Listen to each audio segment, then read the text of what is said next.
শুধু চাঁদাবাজি, শয়তানি, ডাকাতি, চুরি, ছিনতাই এগুলোই সমাজকে ভরপুর করে দিয়েছিল। জুলাই আগস্টের বিপ্লবের পরে ওই আগের মতোই চুরিও আছে, ডাকাতিও আছে, ছিনতাই আছে, শুধু মানুষটা পাল্টাইছে। এবার আসতে কইবেন কেন? বলেন, আবার বলেন, ঠিক কিনা বলেন? ওই মানুষটা পাল্টাইছে, চুরিটা আগের জায়গায় আছে, আগের মতোই ছিনতাই, ডাকাতি সবই আছে, টেন্ডারবাজিও আছে, বাজারে চাঁদাবাজিও আছে, শুধু মানুষটা পাল্টাইছে। মনে রাখবেন, এই মানুষ পাল্টাবার জন্যে আর একটা নির্বাচন দেওয়ার জন্য এতগুলো মানুষ জীবন দেয় নাই। 20-30 হাজার ছাত্ররা পঙ্গু হয়ে বাসায় পড়ে থাকে নাই। হাজারের উপরে এই দেশের তরুণ ছাত্ররা যারা পড়লে এই দেশকে অনেক উপরে নিয়ে যেত, জীবন দিয়েছে, বুক চেতিয়ে দাঁড়িয়েছে, শুধুমাত্র এই বদমাইশ আর চাঁদাবাজির জন্য নয়, পুরো সিস্টেমকে পরিবর্তন করার জন্য। ঠিক কিনা বলে? এই সিস্টেমের পরিবর্তন আমরা চাই। আমার কথা কষ্ট পাচ্ছেন? কষ্ট পাইলে তো জিন্দিগিতে আইতামি না তো, কিন্তু কথা শুনতে হবে কিছু। কষ্ট নিয়েন না বাবা, আপনাদের সাথে আমার কোনো দুশ্মনী নাই, একসাথে জান্নাতে যেতে চাই, ইনসাফের পথে চলতে হবে। আপনি আপনার সন্তানের দিকে তাকান, ওরা এই যে ছাত্ররা জীবন দিয়েছে, ওরা সংসদে যাওয়ার জন্য নয়, তাদের পিঠটা দেয়ালে ঠেকে গিয়েছে, কেউ দাঁড়ায় না, কেউ প্রতিবাদ করছে না, তারা দাঁড়িয়ে গিয়েছে। কারণ জালেম যত বড়, আল্লাহ তাআলাকে তাকে ধ্বংস করবার জন্য অস্ত্র ব্যবহার করে তত ছোট। কথা বুঝেন নাই? জালেম যত বড় হয়, রবের অস্ত্র ছোট। রবের অস্ত্র, নমরুদ মহাপরাক্রমশালী, বিশাল ক্ষমতার মালিক নমরুদ, আল্লাহ তার বিরুদ্ধে ব্যবহার করেছে ল্যাংরা মশা। ঠিক কিনা বলেন? ফেরাউন বিশাল ক্ষমতাশালী, আল্লাহ তার কিচ্ছু করে নাই, শুধু পানিতে চুবাইছে। কথা বলেন না কেন? এই দেশে যারা ফ্যাসিস্টকে জন্ম দিয়েছে, এই দেশের পাবলিকের পয়সা, পকেটের টাকা নিয়ে যারা বিদেশে পালিয়ে যায়, আজকে তাদের বিরুদ্ধে আল্লাহ বড় অস্ত্র দেয় নাই, শুধু স্কুল কলেজ মাদ্রাসার ছাত্রদেরকে লাগিয়ে দিয়েছে, তাদের অস্তিত্ব বিলীন হয়েছে। আজও যারা এই পথে চলবে, এই দেশে লক্ষ লক্ষ যুবক আছে, ওই ফ্যাসিস্টদেরকেও তাড়িয়ে দিবে। ঠিক কিনা বলে? আমরা এই সমস্ত শয়তানি চাই না, আমরা চমৎকার একটা দেশ চাই, সুজলা সুফলা, শস্য শ্যামলা, স্বচ্ছ শুভ্রোজ্জ্বল, সোনার বাংলাদেশ, সমৃদ্ধশালী একটা দেশ আমরা চাই। আমার মনে হয়, আমার বুঝ হওয়ার পরে যতবার এই রোডে প্রোগ্রামে আইসি, আমার জীবনে এই যে শরীয়তপুরের রাস্তা, আল্লাহ কত কিছু হইল, সেটা শরীয়তপুরের রাস্তার দিকে তাকাইলে মনে হয় আল্লাহ এটা কি তা উগান্ডা নাকি, তা এটার অবস্থার পরিবর্তন হয় না, কত আসে আর যায়, সব হয়, কিন্তু এই রাস্তা হয় না।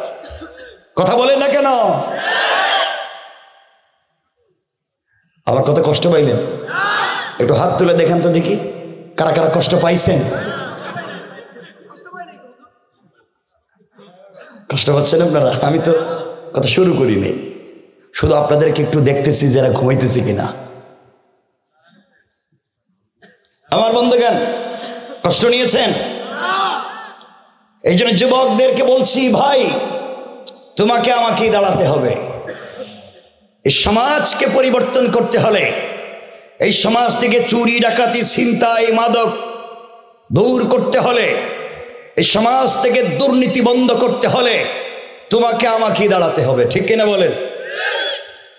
গতকালকে আপনারা দেখেছেন, এই যে ছাত্র সমন্বয়কদের, বিপ্লবী ছাত্র সমন্বয়ক সার্জিস হাসনাত, তার চনতি থেকে আসার সময় তাদের গাড়ি অ্যাক্সিডেন্ট ঘটানো হলো, পরিকল্পিত হোক আর যেভাবেই হোক, আজকে দিনে আবার সেটা করা হলে এগুলো হবে কেন?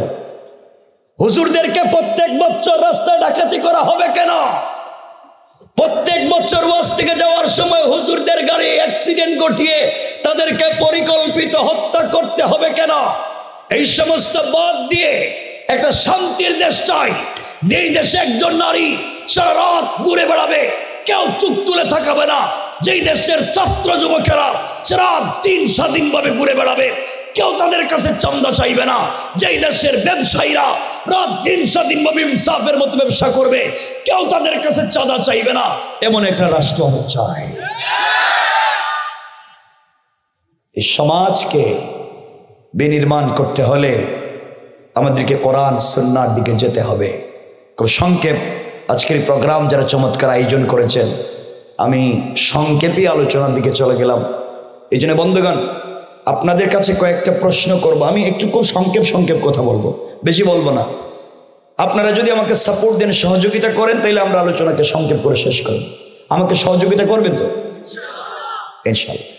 আপনাদের কাছে আমার প্রথম জিজ্ঞাসা, আপনারা যারা এখানে এসেছেন, আপনারা সকলে মানুষ? আবার বলেন মানুষ? কেমনে বুঝলেন? আপনি যে অন্য কোনো প্রজাতির প্রাণী নয়, আপনি মানুষই হুবহু, এটা বুঝলেন কেমনে? বলা লাগবে তো। আজকে তো আইছেন, পুরো লাইফটাকেই বলছি, আপনি আমি মানুষ কেমনে বলেন? বলেন, কিছু কয় না। রব বলেছেন কিছু মানুষের হাত আছে, পা আছে, পঞ্চ ইন্দ্রিয় আছে, নাক কান চোখ মুখ আছে, দেখতে মানুষের মতো মনে হয়। রব বলেছেন উলাইকা কাল্লানাম, এরা চতুষ্পদ জন্তুর মতো। এরপরে বলেছেন বালহুম আদল, বরং কুকুরের চাইতে আরো খারাপ। যাদেরকে দেখতে মানুষের মতো মনে হয় কিন্তু চরিত্র কুকুরের মতো, যাদেরকে দেখতে মানুষের মতো মনে হয় তাদের চরিত্র হিংস্র জানোয়ার বাঘের মতো। তারা দেখতে যতই মানুষ হোক, রব বলেছেন এরা কুকুরের চাইতে আরো খারাপ যদি তাদের চরিত্র ভালো না হয়। কথা বুঝছেন?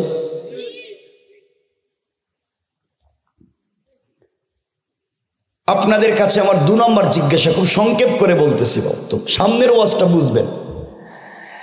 2 নম্বর জিজ্ঞাসা, আমরা যারা এখানে বসেছি সকলে মুসলমান? বলেন, কেমনে বুঝছেন?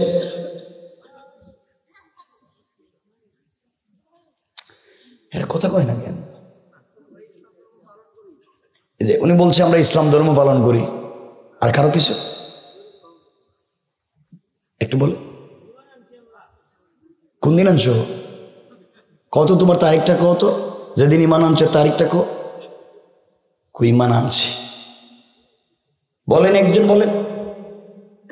এতগুলো মানুষকে বলবেন না? আত্মসমর্পণকারী তো জানি, তো করছেননি। এরা চিন্তা করতেছে কোন জাতির নাম কোন, আর বিপদে পড়ে যেতেছি কোন জাতির নাম করলে বাঁচবে।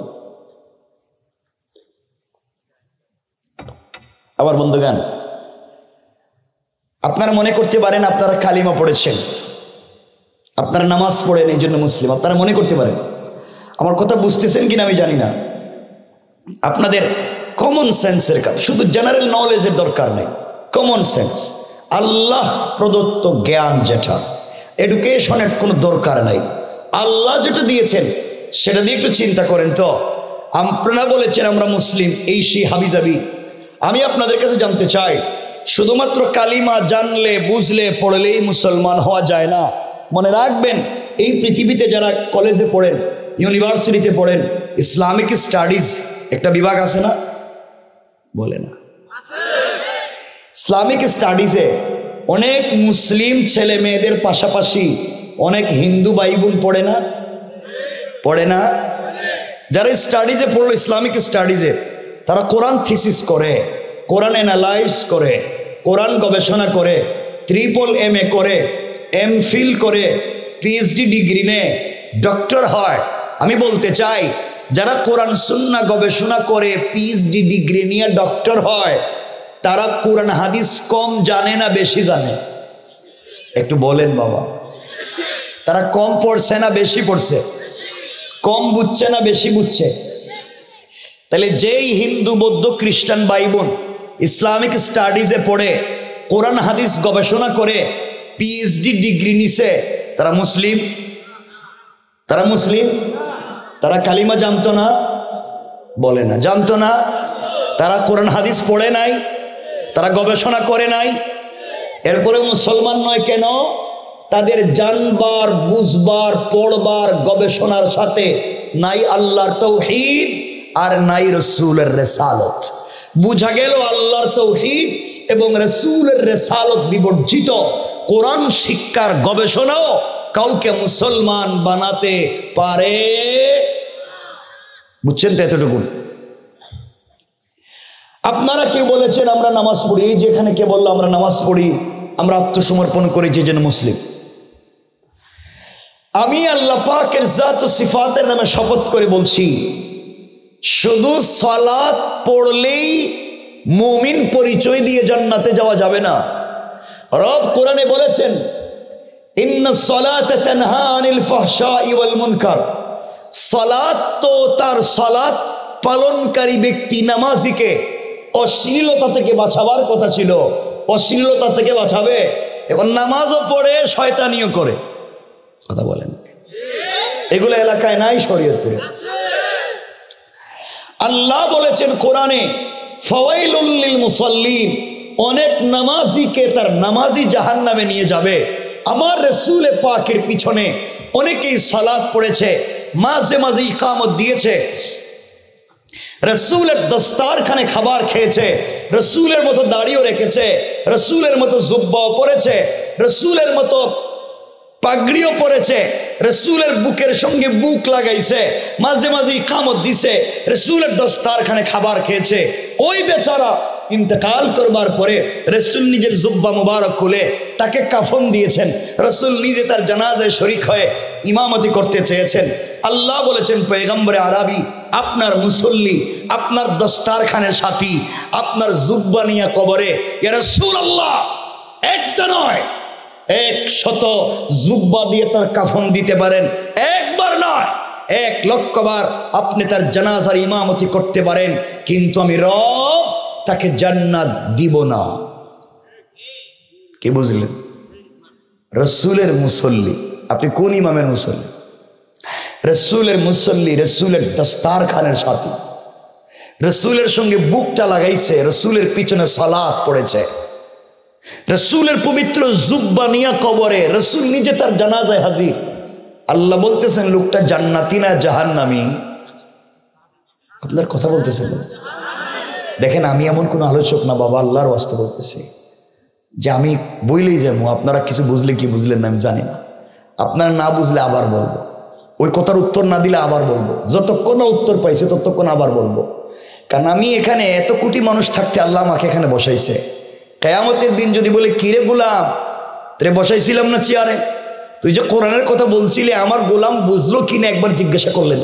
তুই তো তোর টাইমটা শেষ করে আসলে, জবাব দিয়ে সময় নষ্ট করলে কেন? তো আমি বিপদে পড়তে চাই না, আমি এই কাজের লোক না। কথা না বুঝলে আবার বলবো, না বুঝলে যতক্ষণ না পাবলিক থেকে ফিডব্যাক পাইছি ততক্ষণ এক কথা আবার বলবো। মানে রাখবেন, এই যে লোকটা রাসূলের মুসল্লি হওয়ার পরেও আল্লাহ বলতেছেন জাহান্নামী। অপরাধ, তার মুখে যা বলতো, বাহিরের বেশভূষায় যা আছে, ভিতরে তার বিশ্বাস ছিল না। আর ভিতরে যেই জিনিসের বিশ্বাস ছিল, বাহিরে তার প্রকাশ ছিল না, অর্থাৎ ভিতর আর বাহির মিল ছিল না। তার নাম মুনাফিক। আব্দুল্লাহ ইবনে উবাই ইবনে সেলুল রাসূলের মুসল্লি হইয়াও কই গেছে? সবাই বলা লাগবে কোথায়? অপরাধ, ভিতর আর বাহির। আবার বলেন, ভিতর আর বাহির মিল না। এই যে আপনারা দেখতে তো অলিয়া উলিয়ার মতো মনে হইতেছে, কি সুন্দর দাড়ি, জুব্বা, পাঞ্জাবি, কি আল্লাহর ওলির মতো মনে হইতেছে। পকেটে তসবিও থাকতে পারে, কোনো পীর সাহেবের মুরিদ হইতে পারে, ভালো কথা, কি সুন্দর দেখতে লাগতেছে। এই যে আপনাদের বাহিরের যে বেশভূষা, মাশাআল্লাহ, তো ভিতরে যে কত নম্বর সিরিয়ালে আছেন এটা একমাত্র আপনি নিজেই কইতে পারবেন। কথা বলেন না কেন? এই জন্য ভাবভঙ্গি ধরে জান্নাতে যাওয়া যাবে না, এই ভাবভঙ্গি ধরেই জান্নাতে যাওয়া যাবে না। রব কিয়ামতের দিন পরীক্ষা নেবেন দুনিয়ায়, ওয়ামতাহানাল্লাহু কুলুবাহুম লিত্তাকওয়া। আল্লাহ তো এই দিলের পরীক্ষা নেবেন। রাসূলের অনেক সাহাবী ছিলেন, জুব্বা ছিল না, পাগড়ি ছিল না, কাপড় তো নাই, এক কাপড় ইস্ত্রি পরলে স্বামী গড়তে থাকতেন। স্বামী পড়লে স্ত্রী করতে থাকতেন, তাদের কোনো কাপড় নাই, থাকবার কোনো ঘর নাই, দিলটা বড় ভালো ছিল, রব তাদেরকে জান্নাতের ফয়সালা করে দিয়েছে। আর কত মানুষের বাহির বড় সুন্দর, ভিতরের কিচ্ছুর ঠিক নাই, সুযোগ থাকবার পরেও জান্নাতে যেতে পারে নাই। এই জন্য বাহিরের ভাবভঙ্গি তো মাশাআল্লাহ ভালো, ভিতরের খবরটা একটু নেওয়া দরকার। একটু বলেন না? তাইলে একটু আমরা দেখি তো, আপনারা কি বলেন? দেখতাম নি আমরা একটু একটু দেখি। এগুলোই ওয়াজ। আমরা যতক্ষণ ভালো মানুষ না হবো, এই ওয়াজ চামড়ার উপরে থাকবে, ভিতরে যাবে না। আর যুবক যারা ঠিক ঠিক কইতেছে, তোমরা একটু বসো, খারাপ তোমরা যে জনমের খারাপ হয়েছে, এটাও আমি কিছু কইমু ইনশাল্লাহ। এই জন্য একটু আমরা একটু বসি, দেখি আল্লাহ কি করেন। আমার বন্ধুগণ, আপনারাই আমাকে বলছেন যার ভিতর বাহির মিল নাই তার নাম, সবাই বললে খুশি হব, মুনাফিক। আপনারাই কইছেন। আপনারা বলেন তো, আমরা নামাজ পড়ি না মসজিদে? নামাজে গিয়া মসজিদে হুকুম মানি কার? সবাই বলেন কার? আর তরিকা মানি কার? রাসূলের। তরিকা মানি কার? আমরা নামাজে গিয়া সূরা ফাতিহা পড়ি কার হুকুমে? কার তরিকায়? আমরা রুকু আগে দেই না সেজদা আগে দেই? হুকুম কার? তরিকা কার? আমরা আগে ডান দিকে সালাম ফিরাই না বাম দিকে? হুকুম কার? তরিকা কার? আচ্ছা, কোন তো আমরা হাত কি এখানে বান্ধি না ওখানে? এই হুকুমটা কার? তরিকাটা কার? রাসূলের। তো অর্থ দাঁড়ালো, আমরা মসজিদে গিয়া যা করছি, মসজিদে ঢুকে আমরা যা করছি, সকল কাজে কর্মে হুকুম মানছি আল্লাহ, সকল কাজে কর্মে তরিকা মানছি রাসূলের। আল্লাহরে বলছি, আল্লাহ তুমি রব্বুল আলামিন, তুমি আসমান জমিনের রব, তুমি রহমান রহিম, তুমি মালিক ইয়াউমিদ্দিন। আল্লাহ আমরা সত্য কইলাম, এই নামাজের দাঁড়াইয়া কইলাম ইয়াকা না'বুদু, একমাত্রই তোমার ইবাদত করছি এবং করব। ওই ইয়াকা নাস্তাইন, সাহায্য এখনো চাচ্ছি, ভবিষ্যতেও চাইব, সব সময় একমাত্র তোমার কাছে। আল্লাহ এত কিছু বলার অর্থ ইহদিনাস সিরাতাল মুস্তাকিম, হারামের পথে চালাইও না, সুদ ঘুষের পথে চালাইও না, শয়তানি বদমাইশির পথে চালাইও না, এক পথ, নেতার পিছনে চালাইও না, লিডারের রাস্তায় চালাইও না, এক পথ। আল্লাহ আমার গোষ্ঠীর মুরব্বীর পথে চালাইও না, সিরাত মুস্তাকিম, ওই পথ, সিরাতাল্লাযিনা আনআমতা আলাইহিম, যে পথে চলে মানুষ নিয়ামত পাইছে, পুরস্কার পাইছে, ওই পথে চালাও। আল্লাহ বলেন ঠিক আছে, সব নামাজে ঠিক মতো করছে, কোনো কথাই বাকি রাখে নাই, সকল কাজে কর্মে আল্লাহর হুকুম, সকল কাজে কর্মে রাসূলের তরিকা, ঠিকঠাক মতো নামাজ পড়া, সালাম ফিরাইয়া। এই বেচারাই মসজিদ থেকে বাইরেইয়া নিজের মেয়ের গায়ে হলুদ করে, কথা কন না কেন? এত আসতে বলবেন না, জোরে বলেন। এই বেচারাই মসজিদ থেকে আল্লাহর কাছে সব সুন্দর করে কইয়া বাজারে গিয়ে ওজনে কম দেয়, কথা বলেন না কেন? এই মুরব্বী মসজিদে আল্লাহর কাছে সব কিছু সুন্দর করে বইলা গ্রামের পঞ্চায়েতের বিচার করতে গিয়া এক কাপ রং চা খাইয়া এদিকের বিচার এদিকে দিয়ে দেয়, কিনা বলেন? এবার আমি আপনাদের কাছে জানতে চাই, মসজিদের কাজে বাহিরের কাজে মিল আছে? আসতে বললে কিন্তু বলবো আপনি হেই কামলা, বলেন মিল আছে? যার ভিতর আর বাহির মিল নাই, ভিতরের কাজে বাহিরের কাজে মিল নাই, মসজিদের ভিতরের কাজে আর বাহিরের কাজে মিল নাই, তার নাম বলেন, তার নাম? এখন আপনারা কোন, আপনারা কি এখন আর কয় না, নিজের কথা কয় না। চিন্তা হাসার জিনিস নয়, চিন্তা করেন। আমি আগেই বলছি, আলোচনা করবো আপনার কমন সেন্স, আল্লাহ প্রদত্ত যে বেরিয়ে চিন্তা করেন। কিরে মসজিদে গিয়ে তো সব আল্লাহর কাছে সত্য সত্য কইলাম, তাহলে যেই হুকুম কোরআনের মসজিদে আছে, এটা ব্যবসায় নাই, এটা বিয়া শাদিতে নাই, রাসূলের তরিকা চলাফেরায় নাই, রাসূলের তরিকা লেনদেনে নাই, রাসূলের তরিকা ওজনে কম দেওয়া বেশ দেওয়াতে নাই, তাইলে মসজিদে গিয়ে হুকুম সব ঠিক মতো মানলেন, তরিকা ঠিক মতো মানলেন, বাহিরে আইসা মানলেন না, তো ওই মুসল্লির মসজিদের কাজে বাহিরের কাজে মিল আছে? মিল আছে? তার নাম কি? এখন আপনারাই জানেন আপনারা কি। আমার ওয়াজ বুঝতেছেন আপনারা? আরেকটু সহজ করে বুঝাই, যদি কেউ থাকে যে বুঝছে না, তাহলে কইব হুজুরের কথা কিছুই বুঝলাম না, আরেকটু পরিষ্কার করে কই, যেন আরেকটু বুঝতে পারে, যেন বিপদে না থাকে। এই সমাজ ব্যবস্থা নষ্ট করেছেন আপনারা, পুরা সমাজ ব্যবস্থা নষ্ট করেছেন আপনারা। এখানে অনেক লোক বসা, যাদের মুখের দাড়ি সাদা, পকেটে 1 হাত লম্বা তসবিহ আছে, 5 ওয়াক্ত মসজিদে নামাজ পড়েন, হয়তো হজও করেছেন, উমরাও করেছেন। আল্লাহর কসম করে বলি, অনেক 5 ওয়াক্ত নামাজি মুসল্লি আছে যার নামাজ পড়বার পরেও এলাকার সব থেকে বড় সুদের কারবারি। ঠিক কিনা জুড়ে বলেন? নাই না আছে? বলেন নাই না আছে? আল্লাহ বলেছেন যে সুদের কারবার করে সে তার মায়ের সাথে জেনার মতো অপরাধ করে, যে সুদের কারবার করে সে আল্লাহ এবং তার রসুলের বিরুদ্ধে যুদ্ধের মতো অপরাধ করে, যে আল্লাহ এবং রসুলের বিরুদ্ধে যুদ্ধের মতো অপরাধ করে, যে তার মায়ের সাথে জেনার মতো অপরাধ করে যায়, সে তুই সমাজে মানুষ দাবি করে চলবার কোনো কথা নয়। কথা বলেন না কেন? এমন আল্লাহর ওলি নাই সমাজে? কি আল্লাহর ওলি তসবিহ পড়ে, মসজিদে বৈশা তাহাজ্জুদে লম্বা নামাজ রাত্রবেলা পড়ে, কি আল্লাহর ওলি, কিন্তু হে কিন্তু কামলা, সুদের কামলা। কথা বলেন না কেন?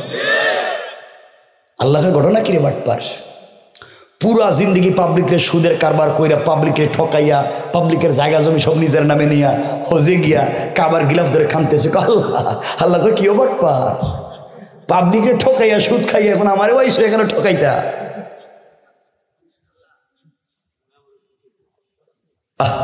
আমি জানি আমার কথা আপনারা কষ্ট পাইতেছেন, যে হুজুর তো একটু আমরা মনে করছিলাম মনে একটু আরেক কিছু কইব, কোন দিকে উল্টো পাল্টা কথা কয়।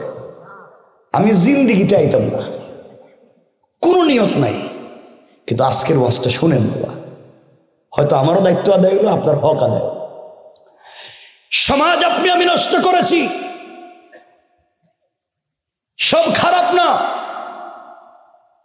এলাকায় যারা এলাকার মুরল, পঞ্চায়েতের বড় মুরব্বী, এলাকার সর্দার, এলাকার মাতবর, অনেক এলাকায় মাতবর আছে যার হাতে 500 টাকা ধরাইয়া দিলে পুরো বিচার শুদ্ধা খায়া ফেলায়।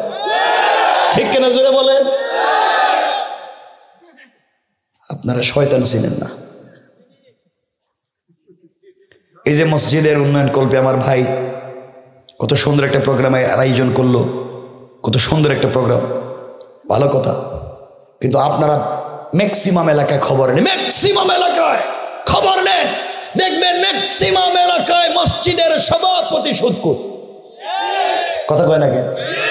ক্যাশিয়ার ঘুষখোর, আর সেক্রেটারি দুর্নীতিবাজ, চাঁদাবাজ, বদমাইশ, ফেন্সিডিল ব্যবসায়ী, আমা ব্যবসায়ী, ইয়েতিমের জায়গা দখল করছে, বিধবার বাড়ি দখল করছে, পাবলিকের সম্পত্তি ঠকাইয়া খাইছে, মানুষের জায়গা জমি নিজের নামে বুয়া জাল দলিল বানাইছে, শেষ বয়সে মসজিদের দায়িত্বশীল বুঝিস। ঠিক কিনা বলেন? এগুলা সমাজে নাই। বলেন নাই না? শুধু বলেন নাই।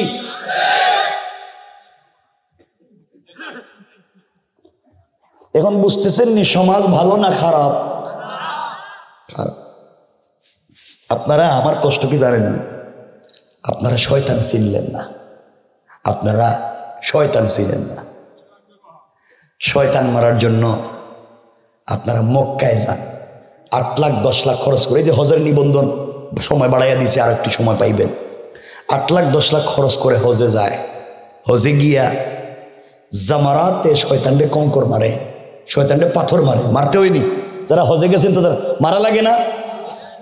যেই শয়তানরে মক্কায় পাথর মারতে গেছে, শয়তান ছিলেন না।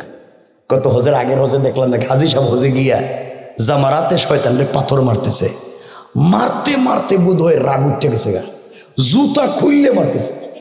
শয়তান পুরো এলাকায় মাইল লাগিয়ে রাখছিস, 10 লাখ খরচ করে আইছি, তোর জুতা দিয়ে না। আমি আপনাদের কাছে সবিনয় জানতে চাই, যেই শয়তানরে 10 লাখ খরচ করে মক্কায় জুতা দিয়ে মারতে গেছেন, এই শয়তান জিন্দিগিতে জাজিরা এলাকায় শরীয়তপুরে কোনোদিন সুদের কারবার করছে? এলাকায় কোনোদিন দেখছিলেন? এর কথা কোন আইছিল? কোনোদিন এলাকায় কোনোদিন চান্দাবাজি করছে? কথা বলেন না কেন? এলাকায় ফেন্সিডিল আবার কারবার করছে? কারো জায়গা জমি নিজের নামে দখল করছে? কারো মেরে গেলে পার্কে গেছে? কিচ্ছু করে না।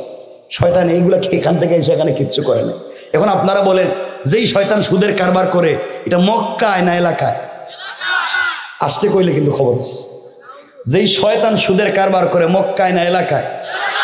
যেই বেচারা পাবলিকের জায়গা জমি দখল করে মক্কায় না এলাকায়? যেই বেচারা এলাকা সান্দাবাজি করে মক্কায় না এলাকায়? যে আরেকজনের মেরে নিয়ে পার্কে যায় মক্কায় না এলাকায়? যে এক কাপ রং চা খাইয়া বিচার করে মক্কায় না এলাকায়? তাহলে শয়তান ধরা পড়ছে মক্কায় না এলাকায়? আবার বলেন, জুতা মারবেন মক্কায় না এলাকায়? তাহলে ওখানে কেন কথা কন? সুতরাং কেউ যদি শয়তানি করে, অন্যায় করে, দুঃখাবাজি করে, পাবলিকের হক মেরে খায়, জুতা যদি মারতেই হয় মক্কায় নয়, এলাকার বদমাইশ আর চোরদেরকে আগে মারা দরকার। ঠিক কিনা বলে? খারাপ মানুষ এলাকায়, জুতা মারে গে মক্কায়। খুব খারাপ পাইলেন, খুব খারাপ পাইলেন। আল্লাহ জানে এদের ভিতরে কি ঘটতেছে, আল্লাহ ছাড়া কেউ জানে না। আমার বন্ধুগণ, এই যে কথাগুলো বলতেছি বাবা, সমাজ কত নোংরা। আপনারা বলেন সমাজ কি এভাবে থাকতো? এটা ভালো হওয়া দরকার। এই যে আপনারা এখানে বসে রয়েছেন, অনেক মুরব্বী এখানে আছেন, রাগ করেন না। সম্পত্তি বন্টন করতে গিয়া ঠিক মতো নিজের ছেলেদেরকে ভাগ ভাগ ভাগ ভাগ করে সম্পত্তি দিছে, কিন্তু নিজের মেয়েরে দেয় নাই। আসেনি এখানে? আমি জানতে চাই, ওই যে আপনি নিজের মেয়েরে দিলেন না, ছেলেরে দিলেন, মেয়েরে কয় মা তোর জন্য বাপের বুক ভরা দোয়া আছে। আল্লাহ কো বাটপার, খোঁজ কি তুই মেয়ের হক মারছস, তোর দোয়া কবুল করতো কেনা? কথা বলেন না কেন? কোন বান্দার হক মাইরে খাইলে রব তো আগেই বলে দিছে তিলকা হুদুদুল্লাহ, আমার নির্ধারিত সীমারেখা হইল তুমি পাবলিকের হক মারবা, আমি মাফ করব না। তুমি আমার হক যদি মাইরে খাও দেখতে পারি আমি, কিন্তু পাবলিকের হক মারলে আমি জানি না। তুমি নিজের মেয়ের হক মাইরা কয়ে তোর জন্য দোয়া আছে, কাবার গিলা ভেদে রেখো আল্লাহ আমার মেয়ের দিকে একটু তাকাইও। আল্লাহ কই তুইও তো থাকাস না। কথা বলেন না কেন? বাবা জান্নাতে তো সহজ নয়, এত সোজাসুজি না যে কইলাম আর গেলাম। হকগুলো আগে দেন। এরপরে অনেক আছেন এখানে বিয়ে শাদী করছেন, কিন্তু বউর মোহরের পয়সা এখনো বউরে দেন নাই। আছে না? এই ওয়াজ করতাম না, মহিলা প্যান্ডেল আছেন না, তাহলে বাচ্চা গেছেন গা, তাহলে তো লাইফ শেষ হয়ে যেত আজকে। আপনার মহিলাদের মোহরের টাকা দেন না কেন? হ্যাঁ বাবা, বিয়ে একটা যে করছিলেন বউরে, এর মোহর দেওয়া তো ফরজ, নামাজ রোজার মতো ফরজ। এই মোহরের উপরে ভিত্তি করে কিন্তু আপনার বিয়েটা চুক্তি হয়েছে। বিবাহ একটা চুক্তির নাম। আল বাইউ ইয়ানআকিদু, বাইআ এবং আন নিকাহু ইয়ানআকিদু বিল ইজাব ওয়াল কবুল। বিবাহ সংগঠিতই হয় একটা চুক্তির দুইটা শব্দে। আপনি যে চুক্তি করলেন, বউর পয়সা দিলেন না, কথা না? হ্যাঁ, পয়সা নাইতে বিয়ে করছিল কেন? রোজা রাখলে না? তো শুনছি অনেক জায়গায় অনেক স্ত্রী আছে যারা এই স্বামীদেরকে মাফ করে দেয়, মোহরের পয়সা মাফ করে দেয়। অনেক আছে না? এখানে আসনি মাফ করে দিছে বউ? কেউ নাই এখানে যে মাফ করে দিছে বউ? থাকলে বরকতি হাতটা দেখাও না যে আমার বউ আমার মাফ করে দিছে। এই দুই তিনজন আরেকটু উঠান না, দেখি না কয়েকটা। মাশাআল্লাহ মাশাআল্লাহ, খুশি আমিও যে আপনাদের কলিজার টুকরা বউ আপনাদেরকে মাফ করে দিছে। কিন্তু আমার দুঃখ ওই জায়গায়, বাবা আজকে রাত্রে যদি এর তালাক দেন, তা কালকে সকালে লাভে আসলে আপনার কাছে দাবি করবো। কথা বলেন না কেন? আজকে রাত্রে তালাক দিয়ে দেখেন সকালেই মোহর দেওয়া লাগবে। লাগবে কি লাগবে না? তাহলে কই মাফ হইছে? মাফ তো হয় নাই। মাফ হইলে সকালে চায় কেন?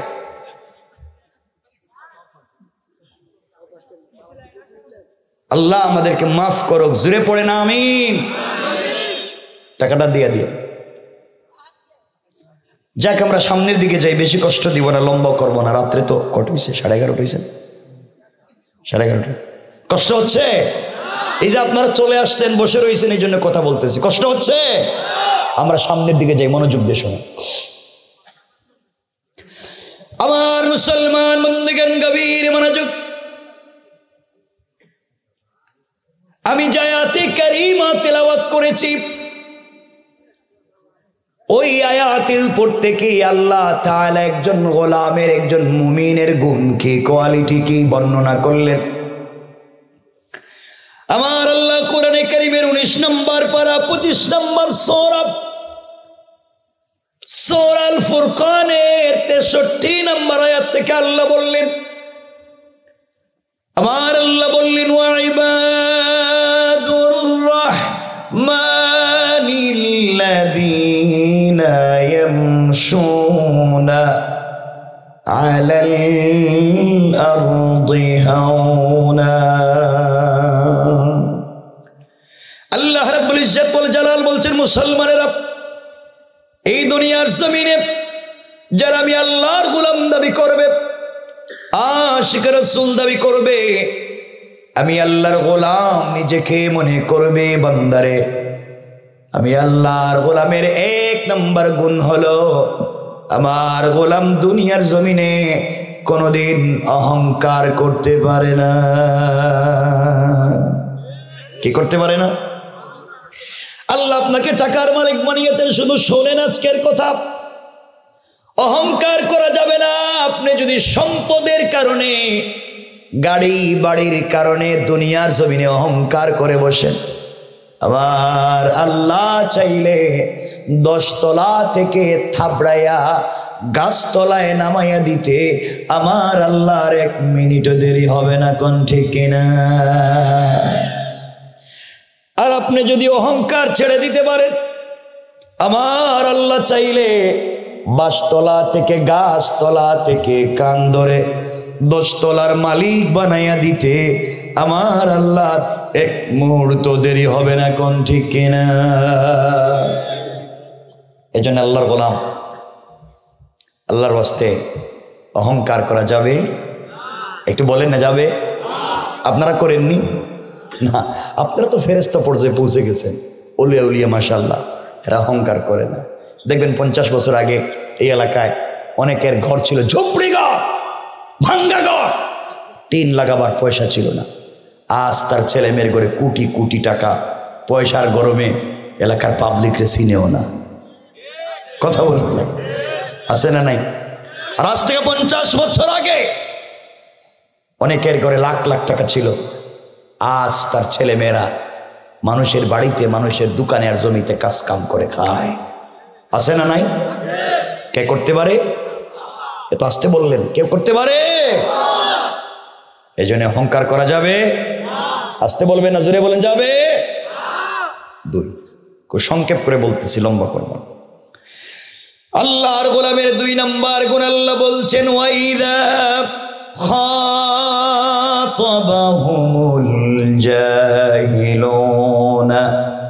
ক্বালু সালামা।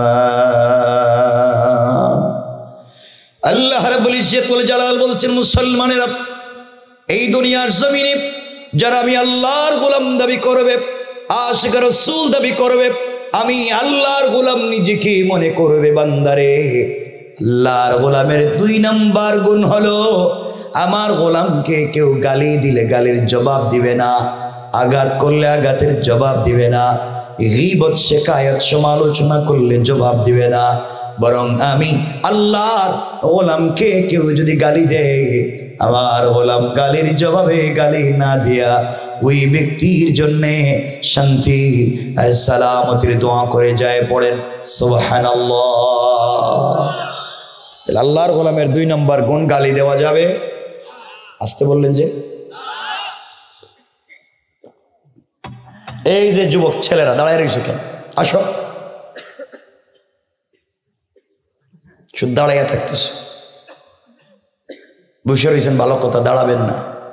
একজন উঠবেন, দাঁড়াইবেন, আমরা কেউ আপনি এই কাম করছেন, যে কামে তখন কইছি, আমরা কিন্তু পাবলিককে চিনে দিই। প্রস্রাবে ধরলেও যাইতে পারবেন না। আমার প্রস্রাবে ধরে না, খন না কেন? তা আমি তো যাই না, কিডনি নষ্ট হইতো না ওয়াজে বসে থাকেন। কিডনি নষ্ট হয়ে যাবে একদিনে, আর এখানে যদি গান কনসার্ট হয় 5 ঘন্টা বসে থাকবো, তখন কিডনি না ঠিক আছে, কিডনি ঠিক আছে, গান শুনতেছে তো এখন কিডনি ঠিক। আমার বন্ধুগান, আল্লাহর গোলামের 2 নম্বর গুণ, গালি দেওয়া যাবে। কেউ যদি গালি দিয়ে আমরা কি দিব? আসতে কইবেন না, কি দিব? সালাম। কি দিব? উঠবেন না, শুধু মনোযোগ দিয়ে শুনেন আর কাগজে লিখে রাখেন, সালাম দিবেন। এখানে আমরা 1 মিনিট কথা বলি। কোন ঘরে যদি স্বামী স্ত্রী, মানে স্বামী স্ত্রীকে, স্ত্রী স্বামীকে সালাম দেয়, আল্লাহর রাসূল বলছেন এই ঘরে 100 থেকে 300টা বারাকাতের দরওয়াজা আল্লাহ নিজে খুলে দিবেন। স্বামী স্ত্রীকে, স্ত্রী স্বামীকে যদি একটু জোরে আওয়াজ করে সালাম দেয়, মেশকাত বাবু তিব্বে ও রেখাক, ডাক্তার এবং ডাক্তারি, রসুল বলছেন তাদের হার্ট এবং কিডনিতে যদি কোনো রোগ থাকে, আল্লাহ তা থেকেও তাকে মুক্ত করে দিবেন।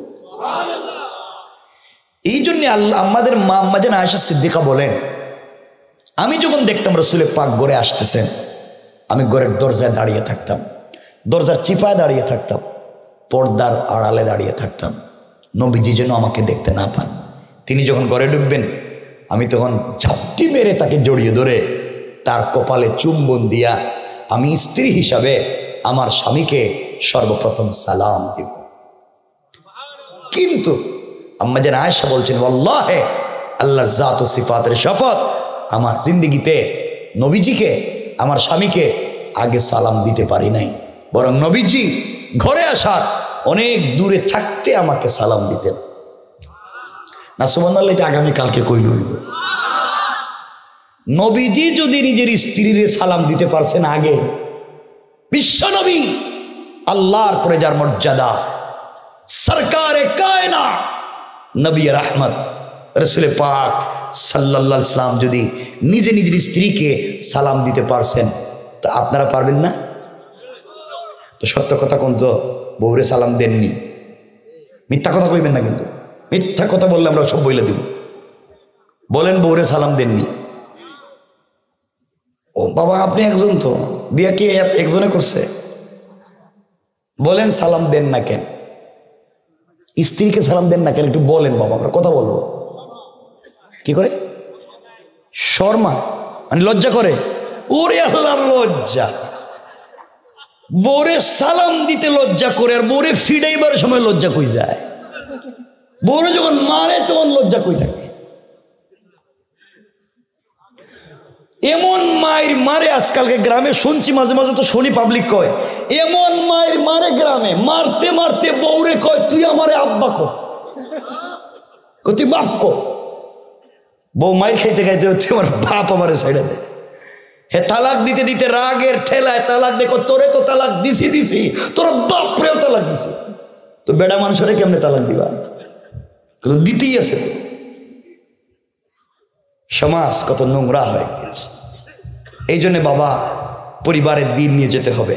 রাসূল পাক যদি নিজের বউরে সালাম দিছেন, আপনারাও দিবেন ইনশাল্লাহ। বলেন ইনশাল্লাহ, বলেন না? বরকত দিবেন কে? মোহাব্বত পয়দা করে দিবেন কে? স্বামী স্ত্রীকে জান্নাতি বানিয়ে দিবেন কে?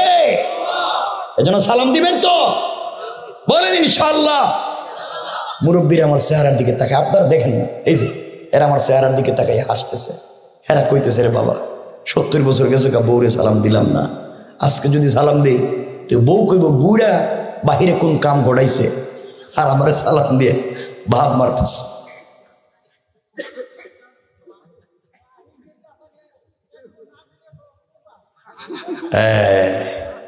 সালাম দেওয়া লাগবে। এই জন্যে বাবা সালাম দিবেন কোন ইনশাল্লাহ? বলেন না সকলে ইনশাল্লাহ। এই যে বাচ্চারা ইনশাল্লাহ কইতেছে, তোমরা কি তা বিয়া করছো? তোমরা তো বিয়া করতে আরো 10 বছর বাকি। হ্যাঁ এখনো ইনশাল্লাহ রেডি, কিন্তু আমি যারা কয়তে চাইতেছি হেরা কয় না।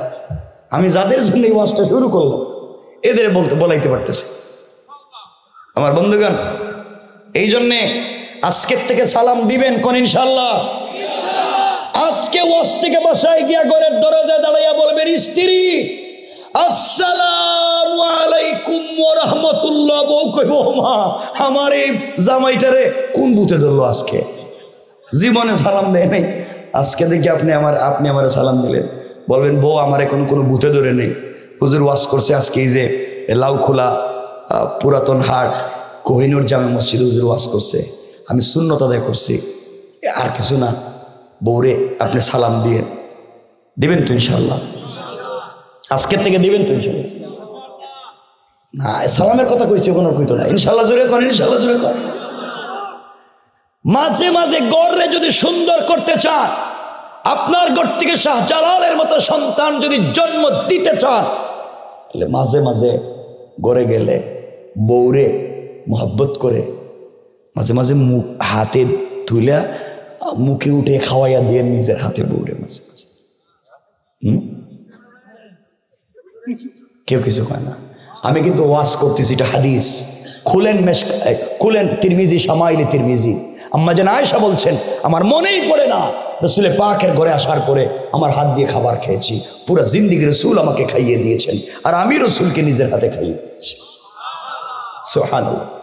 আম্মা জান আয়েশা বলছে আমরা দুইজন মানুষ, ঘরে মাত্র বালিশ একটা, এক বালিশে দুইজন ঘুমাইতাম, এক বিছানা, এক কম্বল, একটা প্লেট, একটা গ্লাস, সবই একটা মানুষ, কিন্তু দুইজন। কি ভালোবাসা ছিল তাদের ঘরে। হোয়াইট ডোর নাই, আলমারি নাই, শোকেস নাই, এয়ার কুলার নাই, এয়ার কন্ডিশন নাই, টাইলস নাই, সিরামিক নাই, মিল মহব্বত আর ভালোবাসায় ছিল ভরা। আর আমাদের ঘরে সব আছে, অভাব নাই, কিন্তু মহব্বত আর ভালোবাসা নাই। এই জন্য একই বিছানায় স্বামী স্ত্রী ঘুমায়, একই বিছানায় ঘুমায়, একজন পূর্ব দিকে মুখ দিয়া, একজন পশ্চিম দিকে মুখ দিয়া, আর মধ্যখানে ব্যারিকেড দিয়ে কুল বালিশ দিয়া। কথা কন না কেন? কে? এটা ইউক্রেন, এটা রাশিয়া, মধ্যখানে বর্ডার দিছে, এখানে আসা যাবে না। কথা বলেন না কেন? তাহলে এই পরিবারে শান্তি তো আশা করা যায় না। কষ্ট পাচ্ছেন আমার কোথায়? আমার জিন্দিগিতে সংক্ষেপ আজকে করতেছি ভাই, আমার দেরিতে উঠানোর কারণে, তাইলে কিন্তু একবারে লম্বা করে ওয়াজ করে দিতাম। কষ্ট হইতেছে বোধহয় আপনাদের?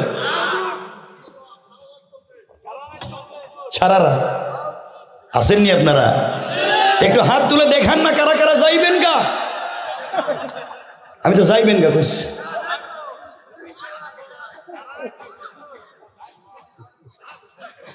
এই যে আপনাদেরকে সচেতন করতেছি। রসুল মাঝে মাঝে মজা করতেন, মানে একটু সচেতন করতে চাইছিলাম যে আসলে এরা ঘুমাইছে না সজাগ আছে। কষ্ট নিয়েন না, মাঝে মাঝে বউরে খাওয়াইয়েন। কিন্তু আমি জানি আপনারা যদি স্ত্রীর মুখে কোনো খাবার দেন, আমার মনে হইতেছে বউ খাইতো না, বউ মনে করবো আমার বিষ খাওয়াইতেছে, আর একটা বিয়ে করতে চায় বিষ খাই মেরে ফেলাইতেছে। কারণ আপনারা যে কন্ডিশন করে করছেন, বউ বিশ্বাস করে না। এই জন্যে স্ত্রী এমন হইছে, সারাদিন যে কাপড় পরে কাজকাম করে ঘরে, ময়লা, দুর্গন্ধ, গাম লাগানো, এইটা পইরেই স্বামীর কাছে বস্তার মতো শুয়ে থাকে। কথা বলেন না কেন? আর সব থেকে পরিপাটির দামি যেই জামা, ওইটা ওই দিন পরে, যেই দিন স্পেশাল গেস্ট আছে, স্বামীর চাইতে তো বড় গেস্ট নাই, যেদিন পার্কে যায়, মার্কেটে যায়, ওই দিন দামি ড্রেস পরে, আর স্বামীর সামনে ওই পুরানা, এটাই এর কারণ আপনি নিজেই। কথা বলেন না কেন?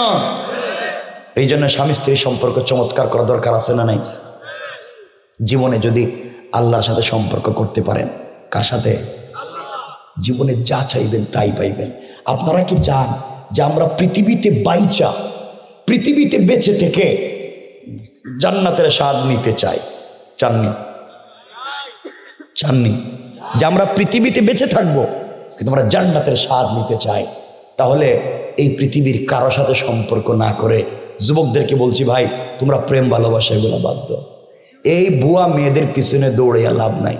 তুমি যেই মেয়ের পিছনে জীবন যৌবন নষ্ট করতেছ, 10 বছরের প্রেম, পুরা জিন্দগির সব হিসাব নিকাশ, সব পয়সার পিছনে ইনভেস্ট করছো, এই মেয়ের সাথে সম্পর্ক করে মা বাপের মুখে চুনকালি দিছ, এই মেয়ের সাথে সম্পর্ক করে বিদেশ থেকে মা বাপকে টাকা না দিয়ে ওই মেয়ের বাড়িতে পাঠাও, মেয়ের সাথে সম্পর্ক করে মা বাপকে 2 চোখে দেখতে পারে না ওই মেয়ে ছাড়া। যুবক, তুই জানিস না যার জন্য এত কিছু করছো, ওই মেয়ে যদি আগামীকালকে সকালবেলা ঘুম থেকে উঠে তোমার চাইতে স্মার্ট, তোমার চাইতে টাকাওয়ালা আরেকটা যুবককে পেয়ে যায়, হয়তো তোমাকে ভুলে যেতে 1 মিনিটও লাগবে না। তুমি ভুল জায়গায় পা দিয়েছ।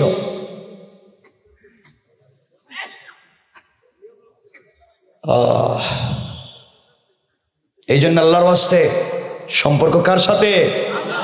এই আলোচনা গুছিয়ে নিতে আসতেছি। আল্লাহর সাথে যদি সম্পর্ক হয়ে যায়, আজকে আপনাদেরকে যেদিকে নিয়ে যেতে চাই, পৃথিবী পাবেন। পড়েন না সুবহান। এই কথা বলে যে আলোচনার দিকে যাচ্ছি, আপনারা শুধু বসেন, হয়তো আমার আপনার জিন্দগির পুরা কামিয়াবি আর সফলতা চলে আসতে পারে। আমার মুসলমান বন্ধুগণ, গভীর মনোযোগ কথাগুলো এবার দিল দিয়া শুনেন কি বলতে চাই। চলার পথে যদি আল্লাহর সঙ্গে সম্পর্ক করতে পারেন, ভালো যদি আল্লাহকে বাসতে পারেন, পৃথিবীতে যা চাইবেন তাই মৃত্যুর আগে পেয়ে যাবেন। রসুলে পাকের কলিজার টুকরা মেয়ে হযরতে ফাতেমা রাদিয়াল্লাহু তাআলা আনহার কথার দিকে যাই। হযরতে ফাতেমা তখন পর্যন্ত ছোট, বিয়ে শাদী হয় নাই। চলার পথে এক ইহুদির মেয়ের সঙ্গে তার বন্ধুত্বের সম্পর্ক হয়ে গেল। একদিন দুই দিনের সম্পর্ক না, সম্পর্ক প্রায় এক যুগের কাছাকাছি পৌঁছে গেল। মেয়েটার সঙ্গে হযরতে ফাতেমার সম্পর্ক অনেক দিনের। মেয়েটাও হযরত ফাতেমাকে আমানতদার মনে করে, চির বিশ্বস্ত মনে করে। পৃথিবীতে ফাতেমার মতো বড় ভালো মানুষ তার চোখে আর কেউ নাই। দুনিয়ার জমিনে ফাতেমার মতো ভদ্র মানুষ তার কাছে আর নাই। ওই ইহুদির মেয়েটা প্রতিদিন ফাতেমার কাছে আসে, বিকেল বেলা চলে যায়। ফাতেমার চরিত্র আদর্শ দেখে মেয়েটা অভিভূত হয়ে গিয়েছে। তখন পর্যন্ত কালিমা পড়ে মুসলমান হয় নাই। ওই মেয়েটা একদিন তার বাবার বাড়িতে গিয়েছে।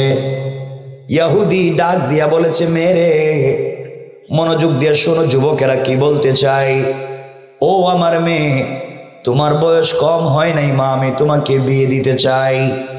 ও মা, এই দেশের, এই জমানার, এই দেশের সব থেকে বড় পয়সাওয়ালা ইহুদির এক ছেলেকে তোমার জন্য পাত্র নির্বাচন করেছি। মারে, ছেলের যেমন পয়সা আছে, ছেলে দেখতেও তেমন সুন্দর, তোমাকে বিয়ে দিতে চাই, তুমি কি রাজি? মেয়ে ডাক দিয়া বলছে, আব্বাজান, আপনি আমার জন্য ছেলে ঠিক করেছেন বাবা, আপনি আমাকে বিয়ে দিতে চান বাবা, আপনার কথা আমি সহ্য করতে পারি নাই। আপনি আগামী কালকে সন্ধ্যা পর্যন্ত সময় দেন, সন্ধ্যার আগে আগে আপনার কাছে ফাইনাল ডিসিশন জানায়া দেব। মেয়েটা বাবার কাছ থেকে সময় নিয়া দুনিয়ার কোন মানুষের সঙ্গে পরামর্শ করে নাই, দৌড়াইয়া দৌড়াইয়া চলে গিয়েছে হযরতে ফাতেমার কাছে। ডাক দিয়ে বলেছে, বোন আমার, আজ আমি তোমার কাছে এসেছি, এই দুনিয়ার একটা ফাইনাল সিদ্ধান্ত নিতে চাই, জীবনের একটা ফাইনাল বিষয় জানতে চাই। ও ফাতেমা, আমার বাবা আমাকে বিয়ে দিতে চায়। এই দেশের এক বড় শিল্পপতির ছেলেকে পাত্র নির্বাচন করেছে। ছেলেটা যেমন পয়সাওয়ালা, দেখতেও তেমন সুন্দর। তুমি বলো না, আমি কি ওই ছেলেকে বিয়ে করব? ফাতেমা ডাক দিয়ে বলছেন, বোন রে, আমি মুসলিম, তুমি ইহুদি, তোমার পার্সোনাল লাইফে আমি কোনো সিদ্ধান্ত দিতে পারি না। মেয়ে বলছে, ফাতেমা, আমার জানা মতে এতদিন পর্যন্ত তোমার কাছে যত মানুষ পরামর্শের জন্য এসেছে, কোনো মানুষকেই তুমি খারাপ পরামর্শ দেও নাই, চমৎকার পরামর্শ দিয়েছ। আমি এই পৃথিবীতে তোমার চাইতে আমানতদার কাউকে মনে করতে পারি না। আমার বাবা বলেছে, বিশ্বাস করতে পারি না। পৃথিবীর কোনো মানুষের সঙ্গে পরামর্শ করতে চাই না। আমি জানি তুমি মুসলিম, আমি ইহুদি, কিন্তু আমার চোখে তোমার মতো আমানতদার আর নাই। এই পৃথিবীতে তোমার মতো ভদ্র কোনো মেয়ে আমি পাই নাই, যে জীবনে কোনোদিন কারো ক্ষতি করে নাই। তোমার কাছে এসেছি, বলো না, আমাকে পরামর্শ দাও, আমি কি ওই ছেলেটাকে বিয়ে করব? ফাতেমা ডাক দিয়ে বলেছেন, বোন রে, বাবারা কোনো সময় মেয়েদের খারাপই চায় না, আমার মন বলছে তোমার বাবা যেহেতু তোমার জন্য ছেলে ঠিক করেছে, ওই বিয়েতে রাজি হয়ে যাও, তোমার জন্য হয়তো বড় কোনো কল্যাণ বাকি আছে। মেয়েটা ফাতেমাকে জড়াইয়া চোখের পানি ছেড়ে ডাক দিয়ে বলেছে, বোন রে, তুমি বলেছ এই জন্য আমি বিয়েতে রাজি হয়ে যেতে পারি, তুমি আমাকে বলেছ আমার কোনো আপত্তি নাই। বোন, তুমি বলেছ এই বিয়েতে আমি এই জন্য রাজি হয়ে যেতে পারি, কিন্তু আমার একটা শর্ত আছে। ফাতেমা বললেন, বোন রে, তোমার আবার শর্ত কি? মেয়ে ডাক দিয়া বলছে, ফাতেমা, আমার শর্ত হলো আমার দেখা মতে এই পৃথিবী একমাত্র আমানতদার তুমি, একমাত্র ভদ্র বিশ্বস্ত মেয়ে তুমি। আমার শর্ত হলো আমার বিয়েতে যদি তুমি যাও, আমার পাশে বসে আমার মাথায় হাত দিয়া তুমি যদি সৃষ্টিকর্তার কাছে আমার জন্য কল্যাণ কামনা করো, এই শর্তেই শুধু আমি বিয়েতে রাজি। ফাতেমা ডাক দিয়া বলছেন, বোন রে, কি বললাম? আমি যদি তোমার বিয়েতে যাই তোমার মান সম্মান থাকবে না, তোমার বাবার আত্মীয় স্বজনেরা বলবে মুসলমান কেন আসছে, আমার বাবাকেও মানুষ গালি দিবে, ফাতেমা কেন ইহুদির মেয়ের বিয়ে বাড়িতে গেল, এই জন্য আমি যেতে পারবো না। ইহুদির মেয়েটা চোখের পানি ছেড়ে ডাক দিয়ে বলছে, ফাতেমা, তুমি কি চাও একটা মেয়ে আজকে সুসাইড করে মরে যাক? তুমি কি চাও আমি আজকে দুনিয়ার থেকে বিদায় নেই?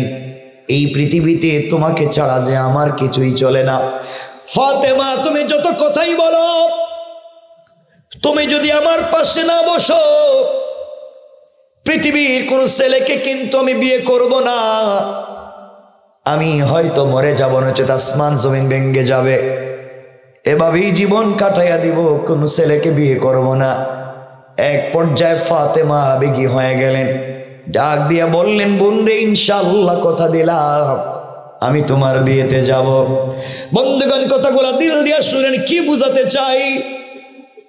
মেয়েটা বাবার বাড়িতে গিয়েছে, বাবাকে ডাক দিয়া বলেছে, আব্বা জান, তুমি আমার জন্য ছেলে ঠিক করেছো বাবা, ওই ছেলের পয়সা আছে কিনা আমি জানতে চাই না, ছেলে দেখতে সুন্দর কিনা তাও জানতে চাই না, ছেলের কি আছে তাও আমি জানতে চাই না। ও বাবা, আমি বিয়েতে রাজি। ইহুদি বড় খুশি হয়ে গিয়েছে, আমার একটা মাত্র মেয়ে, আমার এই পৃথিবীতে পয়সার অভাব নাই, আমার মেয়েটা বিয়েতে রাজি, এর চাইতে বড় খুশি আর নাই।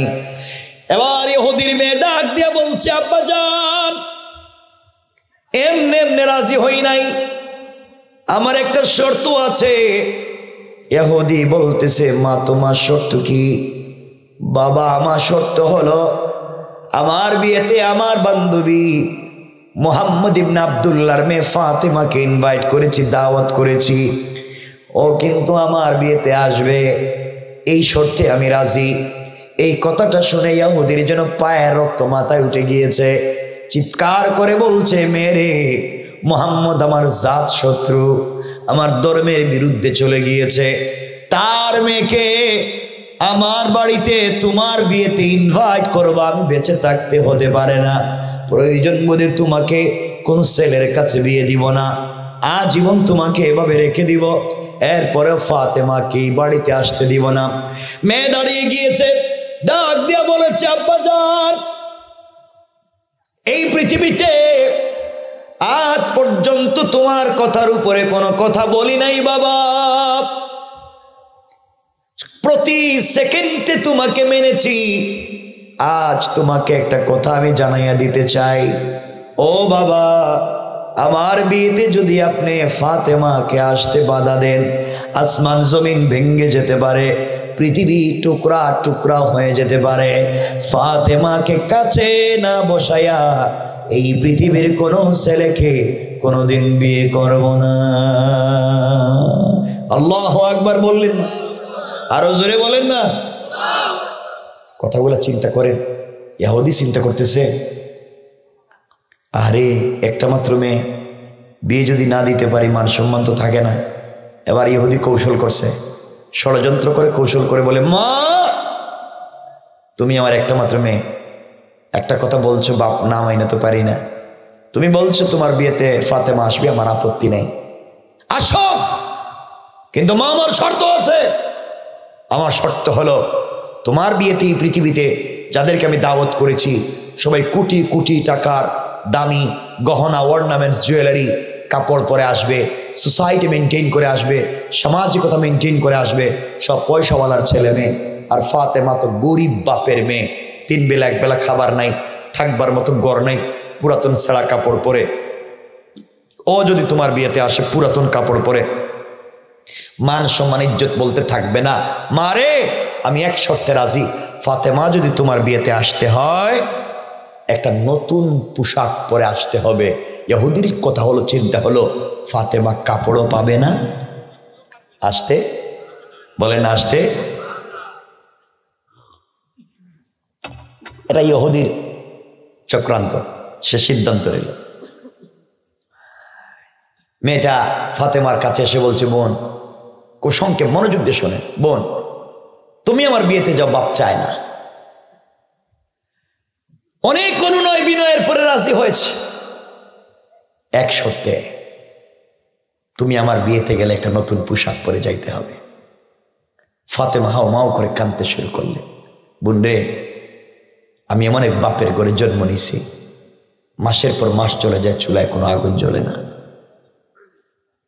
3 বেলা 1 বেলা খাবার পাই না, কিন্তু আমি বাপের উপরে কোনো অভিমান করি না, আল্লাহর কাছে আমি কোনো কথা বলি না, কারণ দুনিয়ায় কষ্ট করে চলতে চাই, আখেরাতে আল্লাহকে পেয়ে গেলে আমি খুশি। আমার বাবা তো আমাকে কাপড় দিতে পারছে না, আমি নতুন পোশাক কোথায় পাবো? বোন তুই আমাকে ক্ষমা করে দে, আমি কাপড়ও পাবো না, বিয়েতেও যেতে পারবো না। মেয়েটা হাউমাউ করে কাঁদতেছে, বলছে, ফাতেমা তুমি যদি আমার বিয়েতে না যাও, নির্ঘাত আমি মরে যাব, আমি মরে যাব, তোমাকে ছাড়া বিয়েতে বসতে রাজি। ফাতেমা বলছেন, আমি কোথায় কাপড় পাবো? চিন্তা করেন, আপনারা চিন্তা করেন, একটা মেয়ে তো কিছুর পরে পরামর্শ করছে কার সাথে? বলেন কার সাথে? আর আমাদের দেশে, আমি সংক্ষেপ করে বলতেছি, আমাদের দেশের মেয়েদেরকে বাপ যদি ডাইকা বলে, মা তোমার তো বয়স হয়ে গিয়েছে, তোমার জন্য একটা ছেলে ঠিক করেছি, তোমাকে বিয়ে দিতে চাই, ছেলেটা মাশাআল্লাহ ঠিক আছে, তুমি কি রাজি? মেয়ে বলবে, আল্লাহ বাবা আপনি কি বললেন, আমি সরি, ডোন্ট ডিস্টার্ব, আমাকে ডিস্টার্ব করে না বাবা, আই ডোন্ট নো, আমি এগুলো জানি না বাবা, আপনি কি বলেন, আমি ম্যাচিউরড, আমার বয়স হয়েছে, আমি অ্যাডাল্ট, আপনি আমাকে বিয়ে দিতে চান? বাবা আমি তো 5 বছর আগে জাজিরার বল্টু মিয়ার ছেলের সাথে আমার প্রেম, আমি তো 5 বছর আগে কাম সাইরা লুইস, ঠিক কিনা? হেরা কত খুশি, ঠিক কইতেছে, মানে হেরা আর যাই করো, জীবন আর কিচ্ছু পারা কার না পারো, পুরো জীবনে ব্যর্থ হইল, মোটামুটি 2-5টা প্রেম করে, সঠিক? আল্লাহ আমাদের হেফাজত করে, বলেন আমিন। কথাগুলো শোনো, হযরতে ফাতেমার কাছে যখন মেয়েটাই কথা বলছে, আমার বন্ধুগণ, মেয়েটা ফাতেমাকে বলছে, বোন রে, আমার মনে হয় আমার জিন্দেগিতে আর বিয়ে নাই, তুমি ছাড়া যে আমি আর বিয়ে করব না। ও ফাতেমা, তুমি আমাকে একবার বলেছিলে এই পৃথিবীতে তোমার একজনের সাথে প্রেম, তুমি নাকি তোমার সৃষ্টিকর্তাকে মন প্রাণ উজাড় করে ভালোবাসো, তোমার সৃষ্টিকর্তা তোমাকে নাকি তোমার সঙ্গে কথা বলে। ও ফাতেমা, তুমি আমাকে বলেছো তোমার আল্লাহর অনেক ক্ষমতা আছে, আসমান জমিন নাকি তিনি বানাইছে। তুমি আমাকে বলেছো তোমার আল্লাহ পূর্ব দিকে প্রতিদিন সূর্য উঠায়, পশ্চিম দিকে ডুবাইয়া দেয়। ফাতেমা, তুমি আমাকে বলেছো তোমার আল্লাহ সব পারে, আসমানকে জমিন, জমিনকে আসমান, রাতকে দিন, দিনকে রাত তোমার আল্লাহ বানাতে পারে। ফাতেমা, এত শক্তি যদি তোমার আল্লাহর হয়, তুমি সারাদিন না খেয়ে থাকো, তুমি আমাকে বলেছো রাত যখন গভীর হয়ে যায় সেজদায় পড়ে চোখের পানি ছেড়ে ছেড়ে কান্না করো, তুমি তোমার মালিকের সঙ্গে, তুমি তোমার সৃষ্টিকর্তা আল্লাহর সঙ্গে কথা বলো। ও ফাতেমা, তুমি আমাকে বলেছো তুমি তাকে মন প্রাণ উজাড় করে ভালোবাসো, জীবন যৌবন বিসর্জন করে ভালোবাসো, তুমি তাকে ছাড়া চিন্তাই করতে পারো না। ফাতেমা, সত্যি যদি তোমার আল্লাহ, তুমি যাকে ভালোবাসো তার যদি এত ক্ষমতা হয়, এত প্রভাব, এত পাওয়ার যদি হয়, তোমার আল্লাহ কি এত ক্ষমতার মালিক হওয়ার পরেও তোমাকে কি একটা কাপড় দিতে পারে না? তোমাকে কি একটা কাপড়ের ব্যবস্থা করতে পারে না? ও ফাতেমা, তুমি যদি তোমার সৃষ্টিকর্তার কাছ থেকে, তুমি যদি যার জন্য প্রেমে পাগল হয়ে গিয়েছো তার কাছ থেকে একটা কাপড়ের ব্যবস্থা করতে পারো, আমি কথা দিলাম আমিও কালিমা পড়ে মুসলমান হয়ে যাব।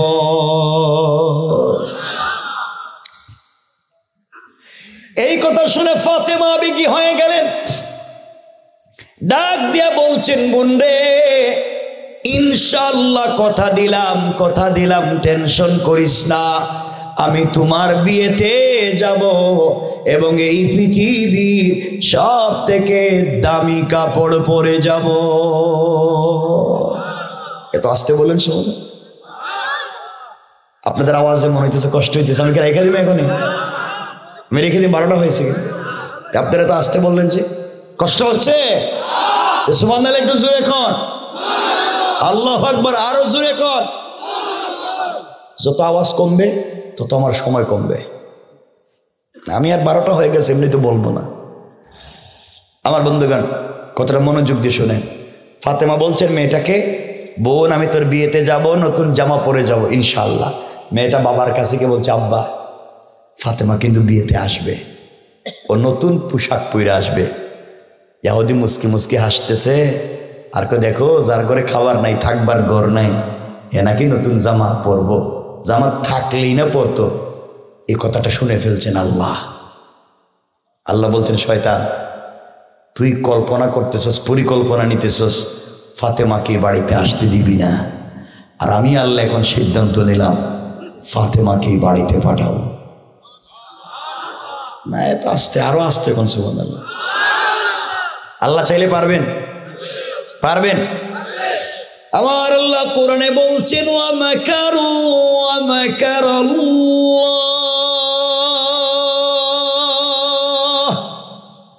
ওয়াল্লাহু খায়রুল মাকিরিন।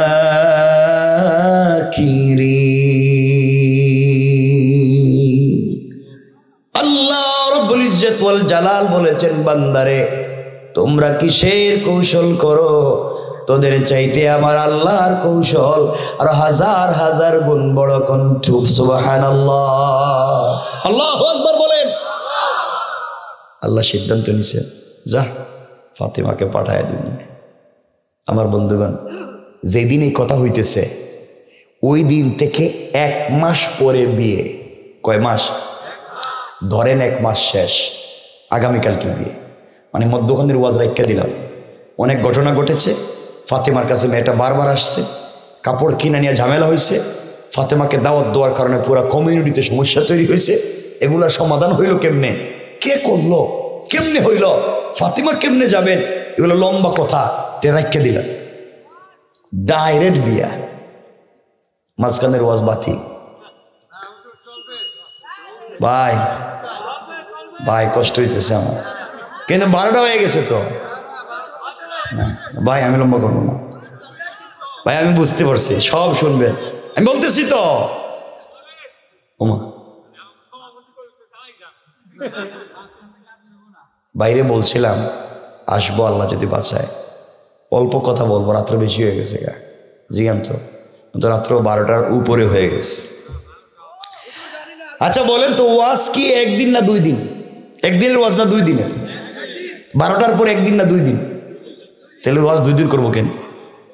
সালাক তো আমিও কম না, আমার 9টায় বসাই দেন, 12টা পর্যন্ত ওয়াজ করতাম 1 দিন, এবং 2 দিন ওয়াজ করতে যাবো কেন? আমার বন্ধুগণ, যাক বেশি লম্বা না, এরপরে আপনাদের কথা রাখতেছি। ভাই বলছে খুব ভালোবাসে, আমি দেশে ছিলাম না, অনেক যোগাযোগ করছে, অনেক আন্তরিক প্রিয় ভাই, তার জন্য অনেক দোয়া থাকবে। বলছেন আমি কথা রাখছি, কিন্তু বেশি লম্বা করবো না, একটা জায়গায় রাখবো। যখন আমি রাখবো কেউ বলবেন না হুজুর আরেকটু সালাম, এতটুকুনি থাকবে। বলতেছি তো, কথা রাখছেন তো ইনশাল্লাহ? এই যে আপনারা কত ভালো মানুষ শরীয়তপুরের, আমার কথাটা রাখছেন, এই যে কথাটা রাখছেন, এটা না ওয়াদা। আল্লাহ রাসূল হাদিসে বলছেন ওয়ালা দীন লিমান লা আহদালা, যারা ওয়াদা দিয়ে ওয়াদা রাখেন এদের কোনো ধর্ম নাই। মানে আমি যখন রেখে দিম আর কিছু কইতে পারবেন না। আচ্ছা শুনেন না, বলতেছি তো বাবা, মোটামুটি আপনাদেরকে বাইন্ধে ফেলাইছি আমি এখন। শুনেন শুনেন বলতেছি আমার ভাইরা, ধরেন আগামীকালকে বিয়ে। কোন দিন বিয়ে? আগামীকালকে সন্ধ্যার পরে মেয়েটা ফাতেমার কাছে এসে বলছে, বোন কালকে তো আমার বিয়ে, কাপড় কিনছো নি? ফাতেমা বলছেন, বোন রে কালকে যে তোর বিয়ে এটা তো আমি ভুলেই গেছি, আমার তো মনেই নেই, কাপড় কিনবো কোথার থেকে? মেয়েটা কাঁদতেছে আর বলতেছে, আহারে আমাকে দের বিয়ে হইল না, রাত্রি সুসাইড করবো, এত কষ্ট যুদ্ধ যার জন্যে করলাম, তুমি এই ভুলে গেলে সব কিছু, তাহলে আমাকে দিয়ে বিয়ে হবে না, কালকে তো তুমি যাবেই না কাপড় না পাইলে। ফাতেমা মেয়েটার মাথায় হাত দিয়ে বলছেন, বোন কান্দিস না, আমার যার সাথে প্রেম, আমি যাকে ভালোবাসি হেও আমারে ভালোবাসে, রাত্র যখন হয় আমি তখন নামাজে দাঁড়াইলেই সেও আমার সঙ্গে কথা কয়।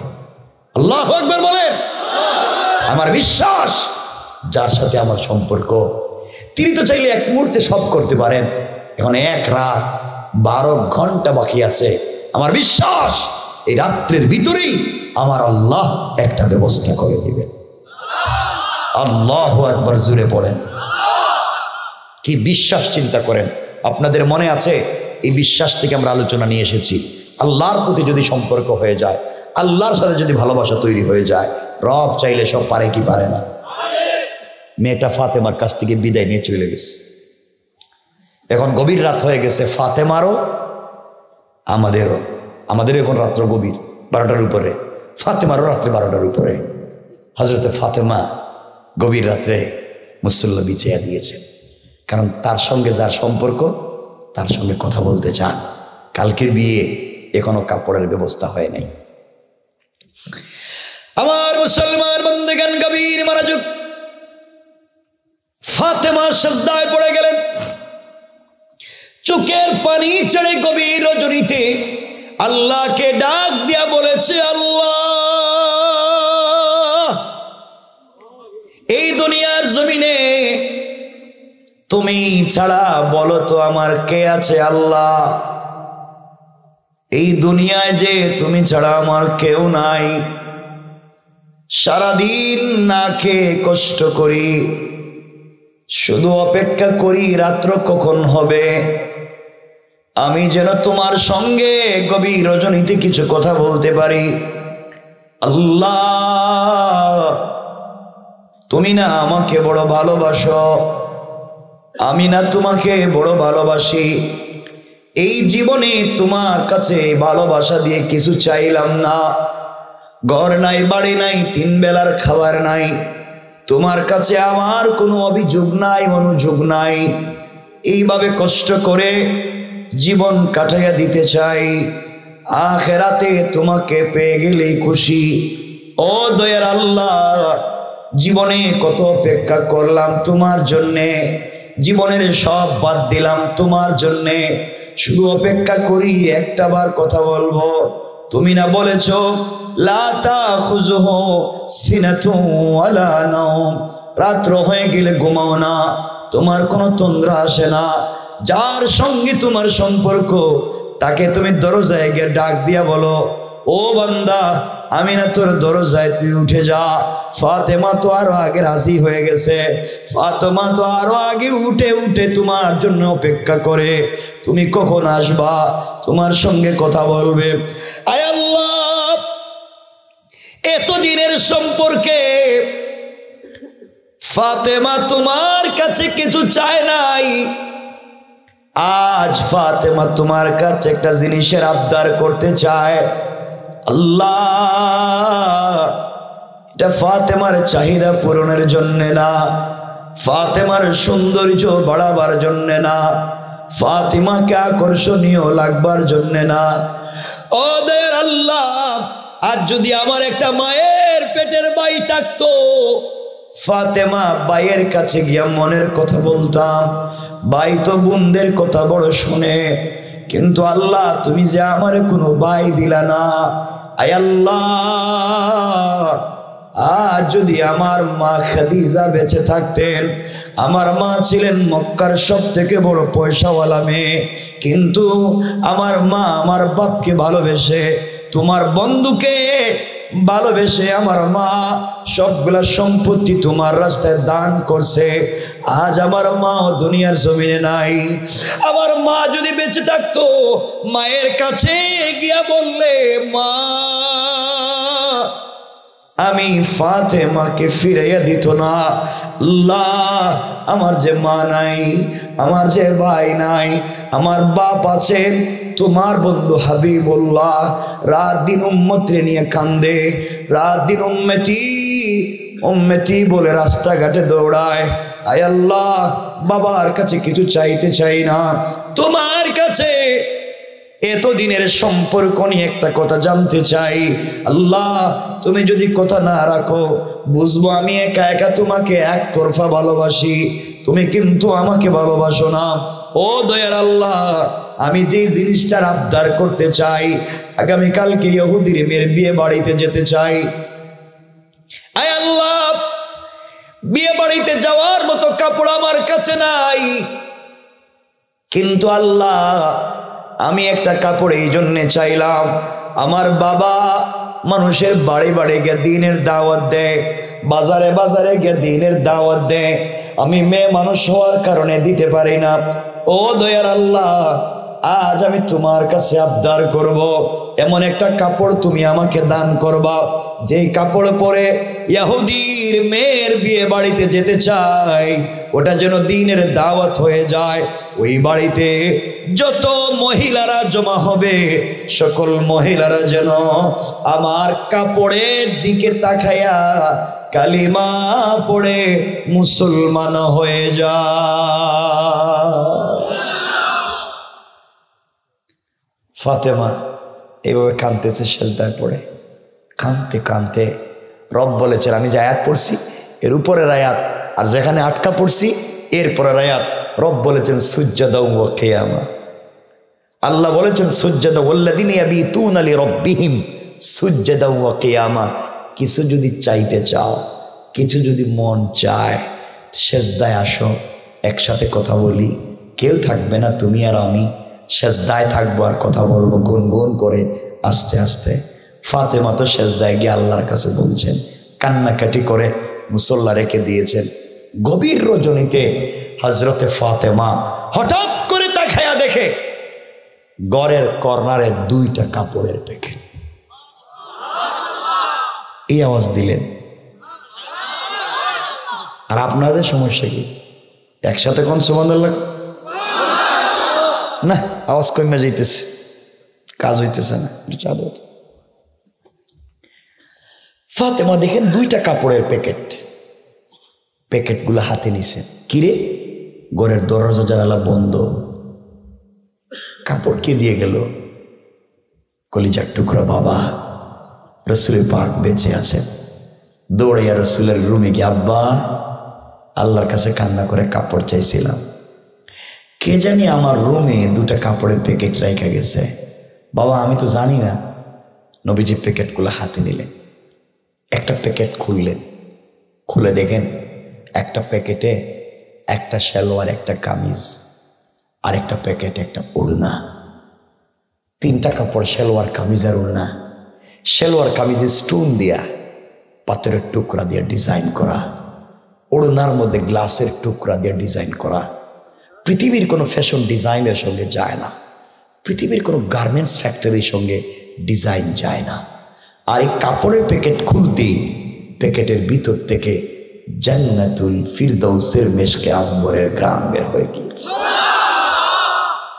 নবীজি চিন্তায় পড়লে, এত সুন্দর ডিজাইনের কাপড়, এত গ্রাম কে দিয়ে গেল? চিন্তায় পড়ে গেল। হঠাৎ করে শুনেন বাহিরে ঘরের দরজায় কে কথা বলতেছে, সালাম দিচ্ছে। জিজ্ঞেস করলেন কে? বাহির থেকে জবাব দিচ্ছে, আনা জিব্রাইল। ইয়া রাসূলুল্লাহ, আমি জিব্রাইল আইছে। হযরত ফাতেমাকে নবীজি বললেন, না একটু ভিতরে যাও। জিব্রাইল এসে বলছে, ইয়া রাসূলুল্লাহ কাঁদতেছেন কেন? চোখের পানি মুছে ফেলে। নবীজি বলছেন, কাঁদতেছি ফাতেমা নাকি আল্লাহর কাছে কান্না করে কাপড় চাইছে, কে দিয়ে গেল খুঁজে পাইতেছে না, এত ডিজাইনের কাপড়, এত স্মার্ট, খুঁজতেছি মালিকরে পাইতেছেন। জিবরাইল ডাক দিয়ে বলছেন, ইয়া রাসূলুল্লাহ, আপনার চোখের পানি মুছে যা জান্নাতুল ফিরদাউসে আমার কলিজার টুকরা ফাতেমা সিজদায় পড়ে কান্দে, জীবনে কিছুই চাইলো না, শুধুমাত্র একটা কাপড়ের আবদার করছে। রবের সঙ্গে এত এত ভালোবাসা সম্পর্ক, আমি ছাড়া কাউরে বিশ্বাস করে না, আমি ছাড়া মাথাটা কারো কদমে লাগায় না, আমার জন্য সারা রাত জেগে কান্দে আর সিজদায় পড়ে ডাক দিয়া বলে, আল্লাহ তুমি ছাড়া যে আমার আর কেউ নাই। ওই ফাতেমা আজ আমার কাছে একটা কাপড়ের আবদার করছে, আমি যদি না দেই কেমন হয়? জিবরাইল যা, এই জন্য ইয়া রাসূলুল্লাহ আমি জান্নাতুল ফিরদাউস থেকে পূর্ণাঙ্গ একটা সেট কাপড় আমি এনে ঘরের কর্নারে রেখে দিয়েছি। নবীজি খুশি হয়ে গেল, আরে আমার মেয়ে ভাঙ্গা ঘরে থেকেও মা মরা মেয়ে আল্লাহর সাথে কেমন সম্পর্ক করছে। গরিবের মেয়ে হইয়াও আজকে আল্লাহর কাছ থেকে আদায় করতে পারছে। নবীজি খুশি, আমার মেয়েটা আল্লাহর সাথে সম্পর্ক করতে পারছে। খুব কাঁদলেন, আনন্দের কান্না কান্না করে মেয়েটাকে জড়িয়ে বলছেন, মা এই নো কাপড়, তুমি কাপড় পরে আগামীকালকে বিয়ে বাড়িতে যাইবা, একটু পর্দার সাথে যাইও। তো ফাতেমা কি পর্দা করবে না? কথা বলেন না কেন? নবীজি কথা ফাতেমাকে বলছেন, আমাদের উম্মতদেরকে বলছেন, কারণ নবীজি ভালো করে বুঝতেন উম্মতেরা, এই পৃথিবীর নারীরা যেদিন কাপড় ডিজাইনের কাপড় পরে, একটু লিপস্টিক দেয়, একটু আশকারা মাস্কারা, আইলানা জাইলানা এগুলা লাগায়, এরপরে হিল জুতা পরে, খুব স্মার্ট বিউটিফুল ডিজাইন করা ড্রেস পরে, ফেসে এক্সট্রা অর্ডিনারি করে, ওই দিন কিন্তু তারা পর্দা করে না, ঠিক কিনা বলেন? যেদিন নতুন জামা কাপড় পরে ওই দিন কি পর্দা করে? এই জন্য রাসূল বলছেন, ফাতেমা একটু পর্দা করে যাইও। দেখবেন মহিলারা যেদিন মার্কেটে যায় ওই দিন কিন্তু পর্দা করেনি, বলেন না? আমার দুঃখ হয়, আজকালকে দেখবেন অনেক মেয়েরা বাজার করে, স্বামীরা বিদেশ থাকে, আছে কিনা জানি না আমি আপনাদের এলাকায়, হ্যাঁ। আর এখনো শুনতেছি বিভিন্ন জায়গায় মহিলারা বিদেশ থেকে স্বামী টাকা পাঠায়, ওই টাকা দিয়ে আরেকজনের সঙ্গে ভাগ্যে যায়। কথা বলেন না কেন? এগুলো আসেনি শরীয়তপুরে? সব আছে, হবে না কেন? আজকালকে অনেক স্বামীরা স্ত্রীর এনে মার্কেটে যায়, স্ত্রী একবারে ডিজাইন করে খুব স্মার্ট হয়ে সেজে গুন্ডার মতো সামনে দিয়ে হাঁটতেছে, ব্যাগ একটা কান্দি নিয়ে, পয়সাও বউর কাছে, স্বামীর কাছে এক পয়সাও নেই, হে পিছনে যাচ্ছে আর বাচ্চা একটা কুলে নিচে ছুডু করতেছে, আর বউ সামনে দিয়ে যাইতেছে। কথা বলেন না কেন? এই তো অবস্থা আমাদের। আমার বন্ধুগণ, কষ্ট পাইলেন? নবীজি বলছেন, যাও আগামীকালকে বিয়ে বাড়িতে যাইও, পর্দার সাথে যাইও। কিসের সাথে? কথা সংক্ষেপ। হযরতে ফাতেমা পরের দিন সকালবেলা ইহুদির মেয়ের বিয়ে বাড়িতে পৌঁছে গিয়েছেন। যেই ঘরে মেয়েটাকে নতুন বধূর মতো সাজিয়ে রাখা, ফাতেমা ওই ঘরের ভিতরে প্রবেশ করলেন। যেই মাত্র ঘরের ভিতরে প্রবেশ করেছে, পুরাটা ঘর জান্নাতুল ফিরদাউসের কাপড়ের আলোতে আলোকিত হইয়া, পুরাটা ঘরে জান্নাতুল ফিরদাউসের মিশকে আম্বরের গ্রানে পুরা যেন বাড়ি মুখরিত হয়ে গিয়েছে। পড়েন সুবহানাল্লাহ। এই বাড়িতে যত মহিলারা এসেছে, যেই মেয়ের আজকে বিয়ে হওয়ার কথা, ওই মেয়ে যখন ফাতেমার কাপড়ের দিকে তাকাইছে, সবাই এসে ডাক দিয়া বলছে, ফাতেমা আমরা মনে করে ভাবছিলাম তুমি আসতে পারবা না, গরিবের মেয়ে টাকা কোথায় পাবে, ড্রেসও পাবে না, আসতেও পারবে না, তুমি এত টাকা কোথায় পাইলে এত দামি ড্রেস নিয়ে আসলা? ফাতেমা বলছেন, কেন নয়, আমি তো মার্কেট থেকে কিনে নিয়ে আসছি। সুবহানাল্লাহ নাই? কোত্থেকে কিনছি? মহিলারা কয়, ফাতেমা কোন মার্কেট থেকে কিনছো? আমরা তো সব মার্কেট চিনি, শরীয়তপুর জাজিরার যত মার্কেট আছে মার্কেট তো আমরা চিনি, মার্কেটের সিপাগল্লিও চিনি, কোন জায়গায় ফুচকা পাওয়া যায় চটপটি হেডেও জানি, এমনকি ম্যানেজারের মোবাইল নম্বর তো আমাদের মোবাইল আছে। কথা বলেন না কেন? সবই তো ঠিক। তুমি কোন দোকান থেকে কাপড় আনছো? এত দামি কাপড়। যেই মেয়ের বিয়ে হওয়ার কথা এই মেয়ে বলতেছে ফাতেমা এত দামি কাপড় তো জীবনে দেখলাম না, তুমি এটা কোত্থেকে আনছো? ফাতেমা বলেন কিনে আনছি। মেয়েটা বাপের কাছে গিয়ে বলছে আব্বা তুমি বলছিলে ফাতেমা আসবে না, এমন দামি কাপড় পরে আসছে, মনে হইতেছে আমার কাপড় দিয়ে তারে জুতা মুছে দেওয়া যাবে। আমি বাবা আপনারে পরিষ্কার জানাইয়া দিলাম, যদি ফাতেমার মতো ড্রেস আমারে না দেন আমি কিন্তু আজকে বিয়ে করতাম না। লাগছেনি পেস বিয়া কেমনে করাইতাম কোন? এই বাড়িতে যত মহিলারা এসেছে সকল মহিলারা তাদের অভিভাবক স্বামীর কাছে বলছে শোনো, কেউ এই বাড়িতে কিচ্ছু খাইতে পারবে না, ফাতেমার মতো যদি ড্রেস না দেও এই বাড়িতে কোনো খাবার নাই, বন্ধ। চিন্তা করে তো বাড়ির কি অবস্থা হইতেছে। আল্লাহু আকবার বললেন না? আর জোরে কোন আল্লাহু আকবার। এক পর্যায়ে সবাই মিলে ফাতেমাকে ধরছে, বলো বোন কোন মার্কেট থেকে কাপড়টা কিনছো? ফাতেমা বললেন আমি যে মার্কেট থেকে কাপড় কিনছি তোদের বাপ দাদাই কাপড় কিনা তো দূরের কথা, এই মার্কেটের নামও শুনে নাই। আরো জোরে বলেন না? আচ্ছা বলেন তো মহিলাদের জেদ কম না বেশি? একটু বলেন না। বেশি। ফাতেমা যখন বলছেন তোদের বাপ দাদারও কিনতে পারবে না, তখন হজরতে ফাতেমার কথা শুনে সবাই তো রাগ করে বলতেছে দরকার হলে কিডনি বিক্রি করো, দরকার হলে বাপ দাদার সম্পত্তি বিক্রি করো, তাহলে এমন কাপড় লাগবে। কোন দোকান থেকে কিনছো কম? ফাতেমা বললেন শোনা, যেই দোকান থেকে যেই মার্কেট থেকে কাপড় কিনেছি ওই মার্কেটের নাম জান্নাত, আর যেই শোরুম থেকে কাপড় কিনে নিয়ে এসেছি ওই শোরুমের নাম হলো জান্নাতুল ফিরদাউস। মহিলারা চিন্তা করে মার্কেটের নাম জান্নাত, দোকানের নাম জান্নাতুল ফিরদাউস, কি দেখো হয়? আমাদের মার্কেটের নাম সলিমুদ্দিনের মার্কেট, দোকানের নাম বল্টু মিয়ার দোকান, এই কি জান্নাত জান্নাতুল ফিরদাউস কই? এটা তো নামই শুনলাম না। ও ফাতেমা এই মার্কেটে কোন দিকে যাওয়া যায়? রাস্তা কোথায়? জাজিরা দিয়ে যায় কোন দিকে?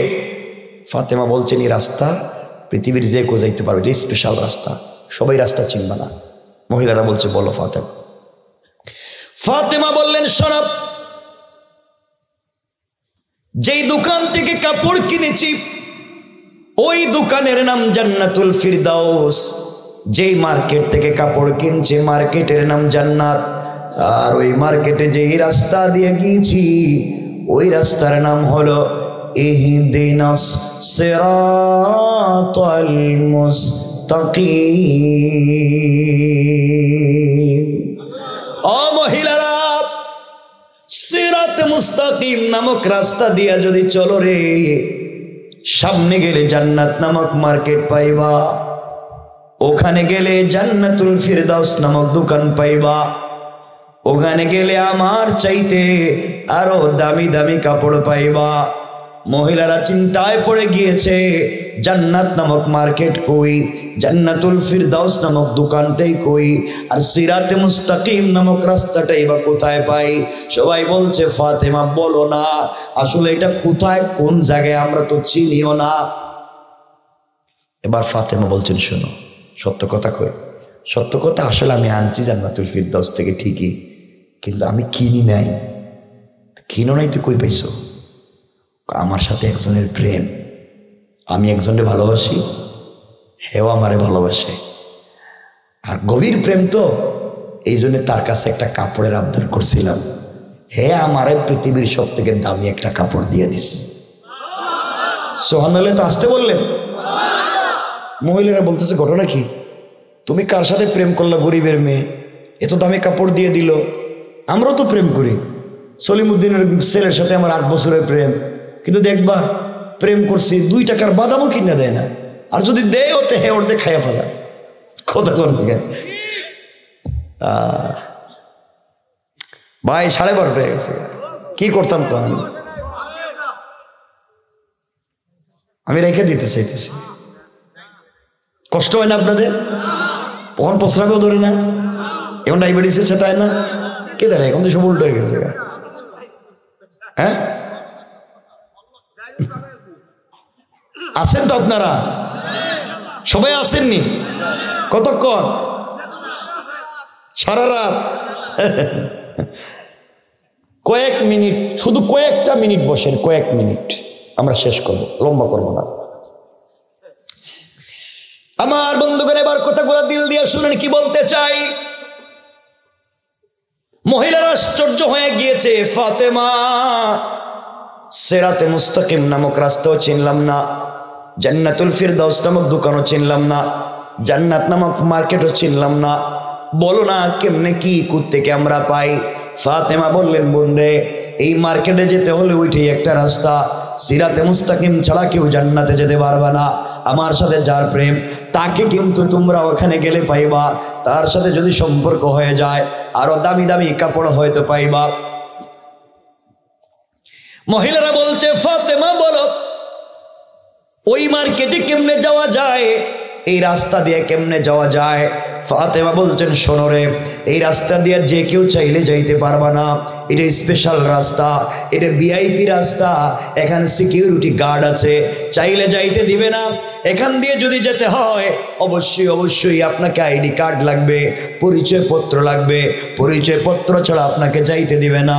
পরিচয়পত্র থাকলেই হবে না, পরিচয়পত্র একটা পিন নাম্বার আছে, এই পিন নাম্বারটা দিলে বসাইয়া দিতে হবে। তারিখে ইবনে জারির তাবারিতে লিখে আল্লামা জুলফিকার নকশবন্দি খুতুবাতে জুলফিকারে আর লম্বা করে নিয়ে এসেছেন।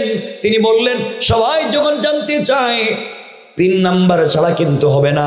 আপনার কাছে এটিএম কার্ড আছে, পিন নাম্বার মনে নাই, জিন্দেগি তো বুথ থেকে পয়সা পাবেন না। ও ফাতেমা, আইডি কার্ডই বা কোথায় পাবো, পরিচয়পত্রই বা কোথায় পাবো, পিন নাম্বারই বা কোথায় আছে? ফাতেমা বললেন, শোনো রে, সিরাতে মুস্তাকিম নামক রাস্তা দিয়ে যদি চলতে হয়, জান্নাতুল ফিরদাউস নামক মার্কেটে যদি দোকানে যদি যেতে হয়, তোমাদেরকে আইডি কার্ড লাগবে, পরিচয়পত্র লাগবে। ওই পরিচয়পত্রের নাম হলো ইসলাম, আর পিন নাম্বার হলো লা ইলাহা ইল্লাল্লাহু মুহাম্মাদুর রাসূলুল্লাহ। ও মহিলারা, লা ইলাহা ইল্লাল্লাহ নামক পিন নাম্বার যদি মনে প্রাণে ধারণ করতে পারো রে, ইসলাম নামক আইডি কার্ড যদি সঙ্গে রাখতে পারো রে, সামনে গেলে সিরাতে মুস্তাকিমের রাস্তা অবশ্যই পাইবা। ওই রাস্তা দিয়ে চললে সামনে গেলে জান্নাত নামক মার্কেট পাইবা, ওখানে গেলে পরে জান্নাতুল ফিরদাউস নামক দোকান পাইবা, ওখানে গেলে আমার মালিকরেও পাইবা, যার সাথে আমার সম্পর্ক, তার সাথে যদি সম্পর্ক ভালো হয় আমার চাইতে আরো দামি দামি কাপড় পাইবা। মহিলারা বলছে, ফাতেমা সত্য কথা বলো, এই আইডি কার্ড কোন মেম্বার চেয়ারম্যান দেয়, কোন ইউনিয়ন থেকে দেয়, কোথায় পাওয়া যায়, আমরা নিয়ে আসবো। ফাতেমা বলছেন, এই পৃথিবীর কোথাও এই আইডি কার্ড পাবা না, এই আইডি কার্ড কেউ বিতরণ করে না, এই আইডি কার্ড বিতরণ করেন একমাত্র আমার আব্বা। সুবহানাল্লাহ বলেন। আমার বাপ ছাড়া ইসলাম নামক আইডি কার্ড কারো কাছে নাই। আমার বাপ তুই আইডি কার্ডের কথাই কয়, আমার বাপ তুই পিন নাম্বারের কথা কয়, আমার বাপ তুই সিরাতে মুস্তাকিমের কথাই বলে, আমার বাপ তুই জান্নাতের কথাই বলে, আমার বাপ তুই জান্নাতুল ফিরদাউসের কথাই বলে, আমার বাপ তুই মালিকের সাথে সম্পর্কের কথাই বলে। তোদের বাপ দাদারা আমার বাপরে দেখতে পারে না, এরা গালাগালি করে, এরা মারামারি করে, আমার বাপ তুই এই কথাই বলে, এইভাবেই সবাইকে সম্পর্ক করাইয়া দিতে চায়। মহিলারা বলে, ফাতেমা সত্যি যদি তাই হয়, গরিবের মেয়ে হয়ে তুমি যদি এই মালিকের সঙ্গে সম্পর্ক করে এত দূর পর্যন্ত যেতে পারো, এত কিছু যদি পেতে পারো, আমরা কেন পারবো না? আমরাও চাই। আরো জোরে কোন। ফাতেমা বললেন, শোনো, তোমরা এই পথে চলতে গেলে এই আইডি কার্ডে পিন নাম্বার ধারণ করলে হয়তো স্বামী স্ত্রী সম্পর্ক থাকবে না, সন্তানের সঙ্গে সম্পর্ক থাকবে না, মারামারি লেগে যাবে। তোমরা এত কোরবানি করতে কি পারবে? এত কষ্ট করতে কি পারবে? এত কষ্ট তোমরা সহ্য করতে পারবে না। সকল মহিলারা এক বাক্যে বলছে, ফাতেমা তোমার মতো আমানতদার ভদ্র একটা মেয়ে বলছে, গরিবের মেয়ে হইয়া এত দূর সম্পর্ক করে যদি এত দূর পর্যন্ত সম্পর্ক পৌঁছাতে পারো, দুনিয়ার থেকে জান্নাত, দুনিয়ার থেকে আখেরাত, এত দূর পর্যন্ত যদি তুমি যেতে পারো, আমরা কেন পিছনে থাকবো? আমরাও যেতে চাই। কার সঙ্গে সম্পর্ক থাকলো আর থাকলো না জানতে চাই না। দুনিয়ার সব সম্পর্ক বাদ দিতে পারি, এরপরেও এই মালিকের সঙ্গে সম্পর্ক করে আমরাও সেখানে যেতে চাই। এই কথা বলে একসাথে 350 জন মহিলা অথবা 472 জন মহিলা একসাথে ফাতেমার কাপড়ের দিকে তাকায়া হাতে হাত রেখে কালিমা পড়ে মুসলমান হয়ে যায়। আমার বন্ধুগণ, এই বাড়ির সবাই এখন মুসলমান হয়ে গেছে, সব মহিলারা মুসলমান হয়ে গিয়েছে। এমনকি যেই মেয়ের বিয়ে হওয়ার কথা আজকে, হেও মুসলমান হয়ে গিয়েছে। যার সাথে বিয়ে হওয়ার কথা সে কিন্তু মুসলমান হয় নাই। এই বাড়ির পুরুষেরা মুসলমান হয় নাই। এখন বলেন তো এই বাড়িতে কি ঘটতেছে? পুরুষেরা মুসলমান না, মহিলারা মুসলমান। যার সাথে বিয়ে হবে ওই ছেলেটা মুসলমান না মেয়েটা মুসলমান। কি করতেছে? এটার সমাধান কেমনে হইল? এই বাড়িতে কেমনে শান্তি ফিরে আইল? মহিলারা শেষ পর্যন্ত কি করলেন? ফাতেমা কেমনে শান্তি মতো নিজের বাড়িতে ফিরে আসতে পারলেন? তাদের সাথে কি মুআমেলা হইল? তাদের সাথে কি সমস্যার সমাধান হইল? ফাতেমার পরনের কাপড়টা বর্তমানে কই আছে? ইব্রাহিমকে নমরুদের আগুনে আল্লাহ একটা কাপড় দিয়েছিলেন, ওইটা কই আছে? ইউসুফকেও গর্তে পড়ার সময় একটা কাপড় দিয়েছিলেন, ওইটা কই আছে? ফাতেমাকেও যে আল্লাহ একটা পোশাক দিলেন, এইটা কই আছে? সব রাইখা দিলাম।